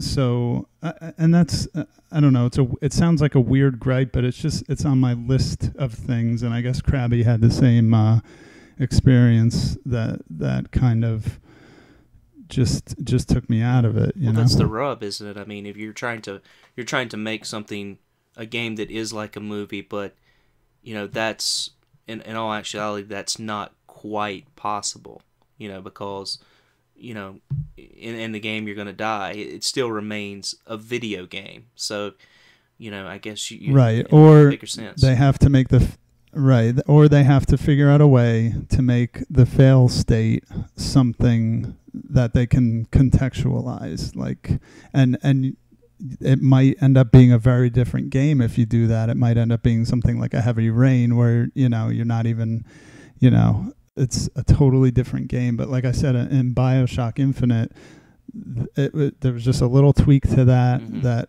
it may not have even been the best idea. It may not have made sense. And even that, like, okay, so you see Elizabeth revive you every single time you die, but just something like that. I don't know. I think they just went for like, oh, look, you get your neck ripped out by a clicker. That's cool. Okay, here you go. Try this again. You know what I mean? Like, but even something like reviving you, having another character revive you. I mean, it seems like that would get a little old hat after a while as well. You know what I mean? I mean, sure. And it makes and admittedly, it makes very little sense. Even in Infinite, you're getting shot and killed multiple times, and Elizabeth just injects you with something, and you wake back up. But I'm just saying, like, just that little, it's different somehow for me. I don't know. Maybe I'm just splitting hairs too much. No, I mean, to each their own. I mean, that's with this discussion, these discussions we're going to have about these games, we're not always going to like the same games, and that's really the beauty of it, right? I mean, to see, you know, ultimately developers are going to want to try to connect with as much audience as they can, but they know that they're never going to hit 100%. There's no perfect game out there. You know, I mean, there's probably people out there that hate Super Mario Brothers. Those people should probably be hung upside down for a while, but they're probably out there, right? So, you know, it's always good to have these types of discussions and point out these, you know, these flaws in the game, and that's what makes gaming better. That's what makes it progress, right? I mean, you know, having feedback like that. So yeah, everything's valid. Right, and I think we are seeing, like you were talking about, the hype that this game got, and it's becoming kind of a common cycle of, like, a AAA game comes out, it gets hyped, it gets really good reviews right off the bat, and then you give it a couple weeks and people start to realize the cracks in the armor, so to speak, and hey, let's look at The Last of Us and give it a serious, like, analytical look, and it has a lot of problems, and then there's a backlash, and you know, then the mob mentality of people who really like the game start clashing with people who are trying to be reasonable about the game. You know, it's just one of the many problems of modern game journalism and game analysis in general. And social media. You know, problems with modern games and and social media and everything. It's a much, much bigger picture thing, but it's something that you have to touch on when you're talking about The Last of Us, because it is really like one of the most overhyped and, you know, dare I say, overrated games I've seen in a long time. I'd like to touch on what you were talking about with the problem of dying over and over again and losing the emotional impact of it. The solution that I could think of off the top of my head is really like the only one I can imagine is based on something where you would be more okay with multiple characters. I think the problem in this game is that it's such a character-driven game that you can't really change characters without losing the impact. But I remember a friend mentioning a game, and I can't remember which one it was off the top of my head, where you, when you die, you come back actually as a new character. And probably Demon Souls, right? Maybe, I can't remember. And the previous character you had played as, you would actually come across their body or their gravestone or something like that, and it's like this person died here. It's sort of something like that, and I think that's off the top of my head the only way I can imagine they could have done something like that to keep the immersion. But the problem with that solution is that, like I said, this is a character-driven game, and once you take away the two main characters and replace them with someone else every few minutes, it just doesn't really work. You could also just make people start the entire game over, which would be just super evil, right? Well, I was actually thinking just have maybe a little bit harsher checkpoints, but then, you know, people hate, you know, checkpoints that aren't every 2 seconds, so you have to contend with that too. Another, you know, problem of modern gaming is that you know, and you know, they work really hard on the checkpoints. It's not an easy thing to have good checkpoints in a game, and they were good in this game, but you know, to make them a little more you know, to add to the difficulty of the game, or maybe give a more consequence to dying, that might have been one way to work it, but. And actually, one of the things that I didn't like about the game was that very early on, and Crabmaster touched on this too, how he mentioned that early on you are very weak, and then suddenly you get super powerful. I actually felt that the parts early in the game, the fights where you're really weak, I thought it was too difficult.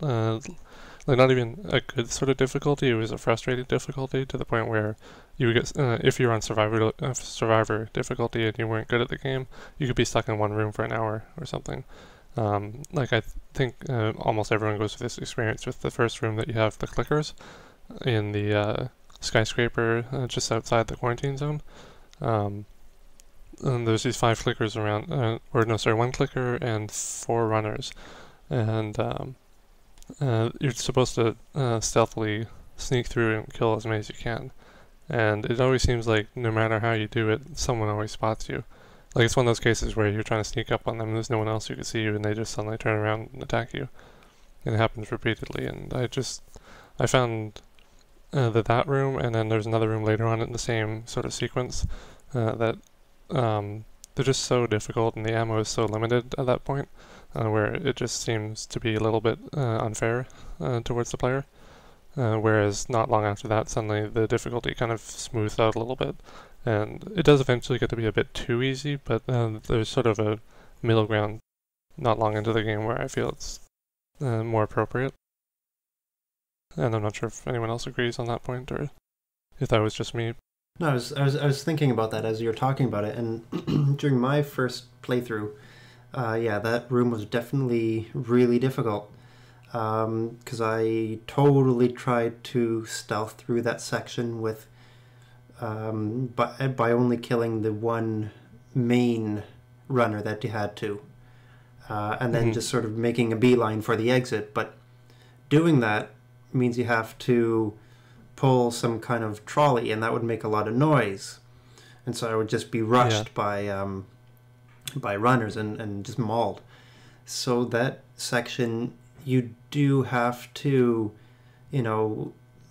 quietly go through, pick off as many as you can, and then just really, make sure there's no enemies in that little, sort of 3-4 room area before you move on, because any amount of noise you make will trigger them to run towards you. Yeah, and actually now that I remember it more clearly, I think that was actually one of the rooms where you're forced to kill everyone. Because if I remember right, you pull the trolley, and then it's actually Ellie and Tess that go underneath the opening and grab something else to block something it like from... that, yeah. Yeah, and so I think you were forced to actually kill every single enemy in there so that they would be able to safely come down and help you out.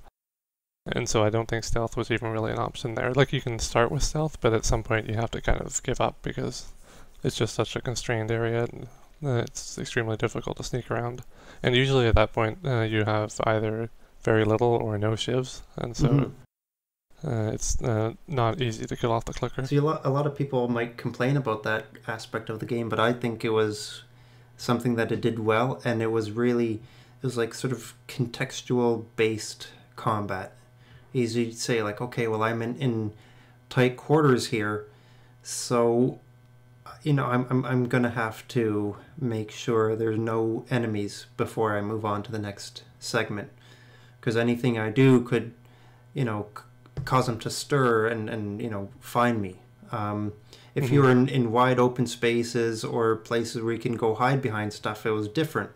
But if you had to get through a door, if you had to, really, it seemed like this game had a mechanic of silence versus noise. And anything that involved noise, you'd want to clear the room first, or clear the area first. Yeah, I felt like it seemed in a real situation they would look at more options first, whereas in this they kind of jump straight into, alright, we gotta kill everyone in the room before we can move on. Maybe there wouldn't have been any more options, but it just seems like in terms of the gameplay, every time it takes away the choice, it kind of ruins the experience for me at that point. But then, let's sort of look at it from perhaps a game design perspective. Is if you had that room predominantly full of clickers, and you stealth past them, you would still at least have a window of opportunity after moving that trolley and creating all that noise.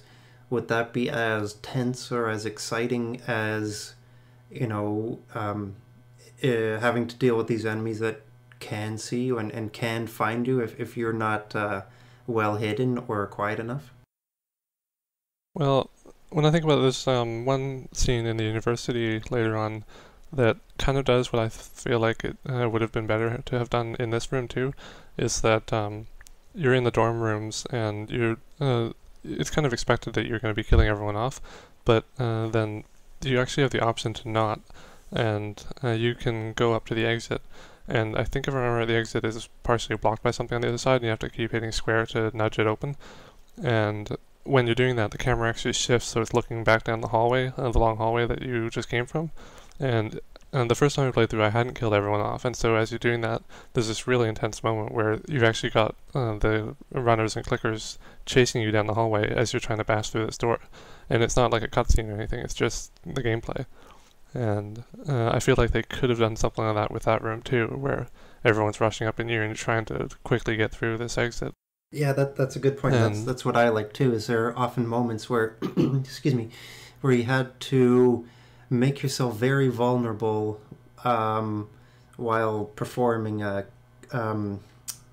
quick time event-esque type action, and the camera would pan around so that you would see Joel trying to move something or squeeze through an area while the infected are running towards him, and it really gets your heart rate up, and it's tense, it's scary. I thought that was really well done.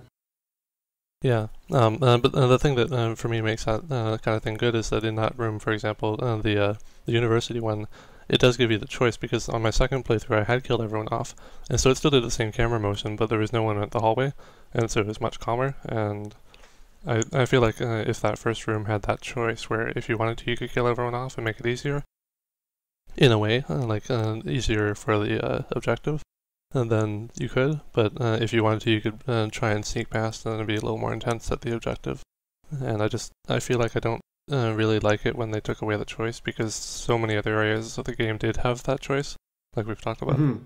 I think even though there were moments where you had no choice and you had to clear out rooms, I would automatically choose to, take out every enemy, because at least for me, I felt a lot safer if I couldn't hear anything or just heard ambient noise. Mm-hmm. Because if in my mind, I knew if I heard clickers somewhere, that means that, I'm probably going to die at this section. I think that definitely there was solace in all those quiet moments. So are there any other aspects of the game that you guys wanted to discuss at this point? Bring up? Yeah, I think we should... why don't we bring it home with a quick discussion of the ending and the controversy and how we felt about it. How do you guys feel about that? Yeah. Good way to end with the ending. Okay, so... yeah, go ahead. Well, what I was going to say is that when a game like this comes out and it's, again, massively hyped and everything, and then everybody's talking about the ending, that ending, oh my god, the ending. So you do your best to avoid spoilers, and you're thinking, you get to a point where there's no way, whatever it is, it can't live up to whatever you're imagining. And, what actually happens at the ending, I thought was brilliant, and I really thought were people shocked that Joel lied to Ellie? I guess I should explain. You finally get Ellie to the Firefly base where they're gonna perform an operation on Ellie that will, it'll produce a cure. Possibly, but she will die. So Joel goes into rage mode and kills everybody and rescues Ellie, but she doesn't know any of this has happened because she's unconscious. And so the ending and what everybody got upset about was that, she basically says, you really had no other choice, right? Or there was really nothing that could be done, right? Because he told her that, they couldn't figure it out, basically. And so he said, no, there was nothing they could do. Sorry. He lies to her, and that's where everybody got, I guess, upset, you could say. But I thought that was great. I was expecting, what I was expecting everybody got upset about, and again, I was hoping that both of them would just die at the end. That would have been great. that would have been brutal. It would have been a very poetic ending if you think about it. Right, if they both had died even in a random stupid way, that would have been great. And I mentioned in PMs with you, Floyd, the end of the original Night of the Living Dead. And I won't get into it, but if you've seen that movie, the way that ends is just oh my God. I was hoping that exact thing would happen in this, but it didn't. And however, I really liked the ending. So I don't know what you guys thought, but and tell me how, not only what did you think, but how did you feel about it in the context of what everybody else thought about it and the controversy over it? Well, I think for me, sorry, go ahead, Jamie. Oh, sorry. For me, I do have that same, like, oh my god, that ending kind of opinion, but it's not a bad thing. Like, for me, I actually really like the ending too. I thought that if they had died, I think that would have been cliche, because really that's what people expect in that kind of game. It's like, alright, this is a really dark, brutal game, and there's no way these characters are going to live through the end, or at least one of them has to die. True. And so the whole time I was thinking, someone's going to die here at the end. And you get to the end, and no one dies, except for some of the minor characters, but no one you care about dies. And it's so out of left field. Like, it's just something that most movies of this caliber and games don't do, really. And I thought that was great. Like, to me, that was the controversy, really, that people weren't expecting a kind of quote-unquote happy ending when it's such a brutal game. I think that's where the controversy is. They're like, well, this is supposed to be sad. Why isn't this sad? Mm-hmm. And it's like, well, it sort of is in a way, because, and at the same time, it's also not a happy ending in the way that Joel picked Ellie over all of humanity. Like, he sacrificed humanity for one person, and like, his reasons for doing that were a little selfish too, because he's still suffering from survivor's guilt of his daughter's death. And he sort of sees Ellie subconsciously maybe as a replacement for his daughter. And I think that it sort of paints him as more of the bad guy. Yeah. Like, even throughout the final sequence with the doctors, and they're like... In video games... you're... Sorry? Yeah, in video games, really, I think it's common consensus that you want to play as the good guy and save the world at the end of the day. But this is really the total opposite.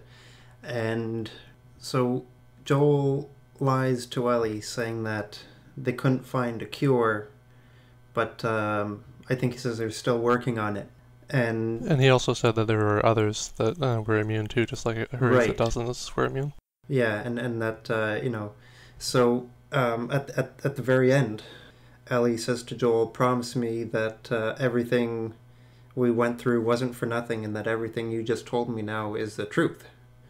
And Joel swears by it, and Ellie says, she pauses and says, okay, and it cuts, and that's the end.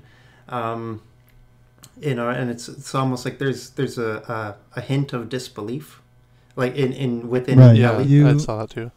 You have to decide if you think Ellie knows or not, and Mm-hmm. I definitely think she knows, and that's why I like the ending, because they're gonna lie together, and they're gonna lie to each other, and they're gonna live with it. Oh man, Mm-hmm. it's the more I think about it, I agree with it's what so you said good. there. I think a lot of people disagree with me, but I think that Joel made the right decision, because Joel is a person who has lost everything. He's lost his family. He's lost everyone who's close to him. Bill, Tess. You know, he's the world has fallen apart, so he's got nothing left. And to have this person come into his life, Ellie, who does care for him, it's a selfish decision to keep her alive, but he's looking after his best interest first, and he's really, in a way, I think there might be a few moments where Ellie hints at, you know, being afraid of dying. You know, she's sort of accepting of it, but doesn't want to, because it's revealed that she's infected, or she was been bitten, but she hasn't been infected. So that question of mortality is always in her mind. And when Joel chooses to save what's important to him, it's almost like you would want to keep your world, anything that makes sense to you alive, even if the world around you was completely desolate and destroyed. It would give him some semblance of hope. And he even says, while he's handling the watch that his daughter gave him at the very beginning of the game, is you have to find something to keep fighting for. And for him, that is the memory of his daughter and Ellie. Right, and I think the ending. I think it's a little more like it's almost a no-brainer to me. Like I try to put myself in his shoes, and I would do what he did in a heartbeat. Like I don't care who it is. Like I think if it was my wife, like I don't have any kids, but if it was even like this surrogate child, like it was to him, like. Or, you know, my sister or something, like, forget about it. Like, I wouldn't even think, like, I wouldn't even be, like, as soon as, what's her name tells me that, like, the person's going to die, it's like, no, we're out of here. Like, forget about you. Like, again, like, no controversy there for me. But I guess that's what some people, like, he sacrificed humanity. And like, what good would have cured? Like, you played 15 hours through this game that's just a freaking wasteland, and the whole point is that, like, there's no hope for humanity. Like, I would just take my companion, whoever it was, and just try to survive and keep going. Like, first of all, would that vaccine work? Like, how are they going to test it, you know, if everything's destroyed? Right, again, there's so few like normal humans left. Like, what good is it gonna do? There's a lot of deeper questions and like things revolving around his choice, but to me his choice was a no-brainer. And again, the whole thing of the shared lie was just brilliant on top of that. Like, and for as much as I complained about the game itself, like you guys talked about the intro of the game, which I agree was amazing. The ending of the game was amazing, and just like sandwiched in between that was, you know, 14 and 15 hours of mediocre third-person cover-based shooting and stealth. But man, the intro and the ending were amazing. Yeah, I can't disagree with you, because everything in between the opening and closing cinematics were nothing new, nothing innovative. It was just your typical third-person stealth survivor game with, you know, at least in my opinion, really well-written, well-acted cutscenes. But then you'd go totally right back into a fairly, you know, average. Well, I can't say average, but a fairly tried and true gameplay mechanic. Right, and yeah, like the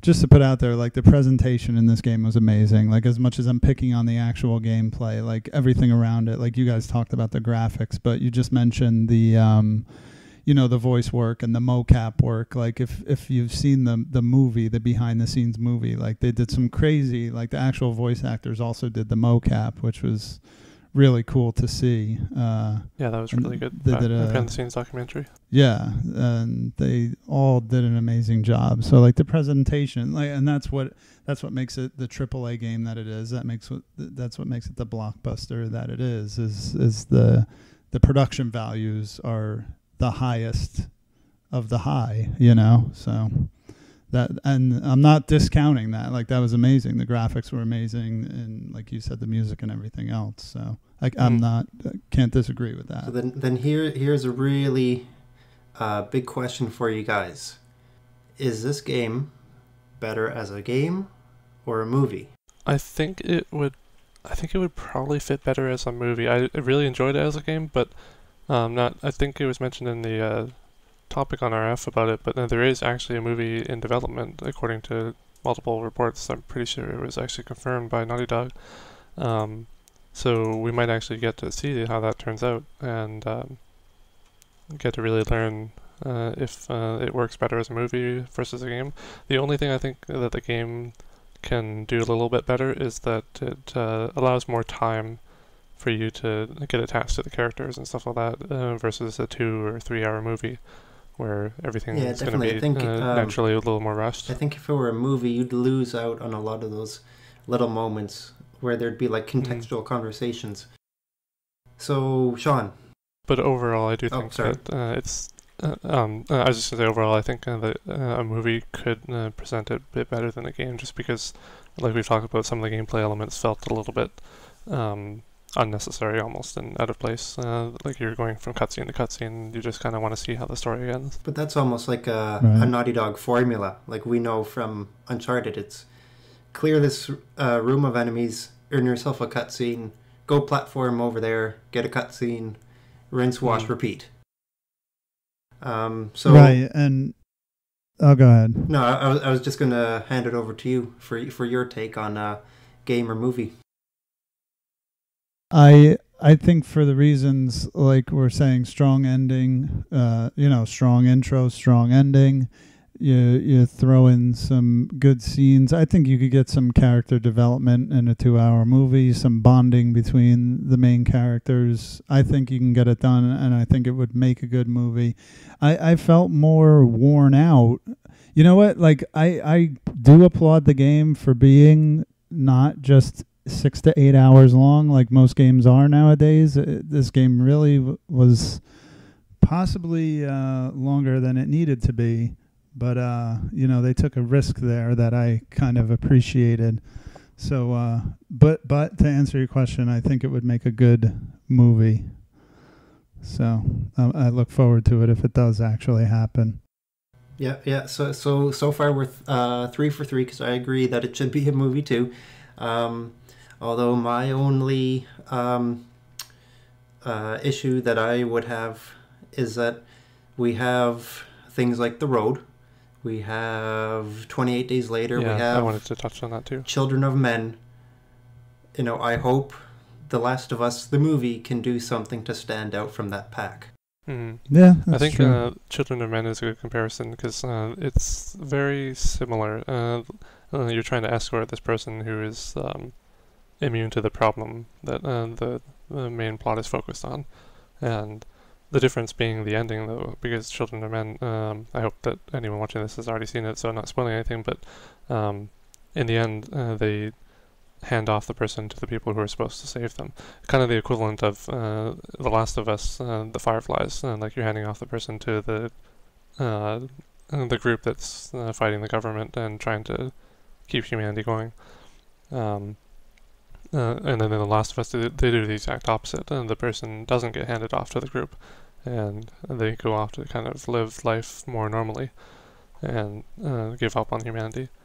Which, now, something I actually want to touch on for the ending is, even though I do feel personally that I think he made the wrong choice, just on a moral level, I do see, like what Shawn was saying and what others have said before, the point of humanity's kind of long lost. Like, it's not really worth saving anymore.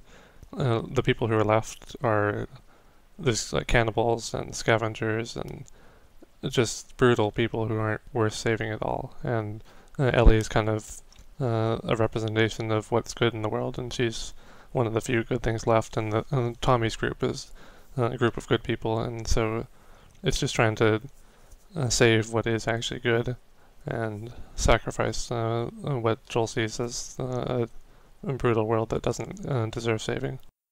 Mm-hmm. Yeah, sort of in my own mind, my little epilogue, I see Joel and Ellie returning to Tommy's dam and just sort of carrying out the rest of their days together with those who are important to them, while the world careens towards its inevitable collapse. Yeah, I kind of share the same sentiment there. I think that's what probably the way it was kind of set up is just for you to kind of hope that that's what happens. Yeah, like I said, I don't personally feel that was the right choice, but I do see it. I see what they were going for, and I agree that's probably supposed to be the general idea of what Joel was going through, like sort of partially the reasons why he did what he did. Right. So it sounds great, guys. Again, I know I'm getting leaked a little bit of the spoilers here, and as a part of this playthrough wrap-up group, I understand that, but I do want to say that just from all the talk, I'm still very interested in checking out the game. Once I do get a PS3 and able to do that. But I want to just take a minute to we had several people that actually joined us this month, and I just want to take a minute to thank those few. And please, guys, correct me if I'm pronouncing some of these names wrong. First of all, Disposed Hero, who is he plays almost all of our playthroughs. He's such a beast, and we really appreciate him joining us in this one. We also had Rado. Am I pronouncing that right? I usually say Raidu, Raidu, but I'm okay. not sure which is the right way. And then next we had Highwind, who actually joined us, and Black Label Skate, another one of our more prominent members on the website. And I think, was I the only one who was playing the game for the first time? I'm almost certain everybody else was on their second or third playthrough on this game, which made things kind of interesting. Yeah, I think most people had played it. Yeah, you and Radu were the two first-time players. Everyone else were doing New Game Pluses. Okay. Actually, I'm looking at the thread right now, and I do see that Highwind says he started it last year but didn't get very far, so this would be his first complete playthrough. I don't remember seeing if he had actually finished it or not, though. I see. All right. Well, thanks again, guys. Really enjoyed the discussion, and again, really looking forward to checking out this game at some point in the future. And I want to thank everyone for listening to our wrap-up cast, and thanks a lot, guys. Yeah, thanks. It's been fun. Mm-hmm. Yeah, great game. Definitely recommended to those who haven't played it yet.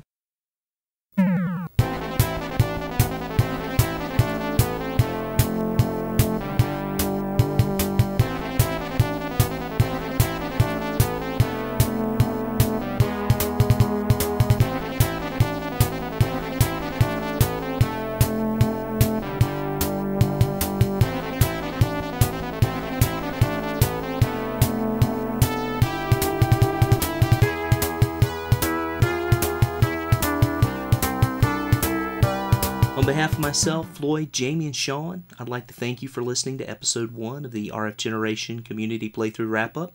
We're all excited about this new venture and encourage you to join us each month in our modern and retro playthroughs. And who knows, maybe we'll even debate a few of your comments during this podcast. In April, the retro playthrough will be doing a slew of Activision titles on the Atari 2600. These titles include Enduro, Sequest, Spider Fighter, Pitfall, Kaboom, Keystone Capers, Sky Jinx, and Stampede. During the month, we'll have high score challenges. We'll be working toward earning those elusive Activision badges, and we'll even be giving a few prizes out at the end of the month. On the modern side, we'll be playing Magical Star Sign for the Nintendo DS. This is kind of a cute RPG that I don't think a lot of people know about. It's sort of a hidden gem on the system. Usually runs around $5 for the game, but a great RPG, and I think you'll have a lot of fun if you join along with us. Currently, this podcast can be found on Podomatic and YouTube, and in the near future, we'll have it posted up on iTunes. If you like it, please share it with friends, family, and maybe even people you don't like.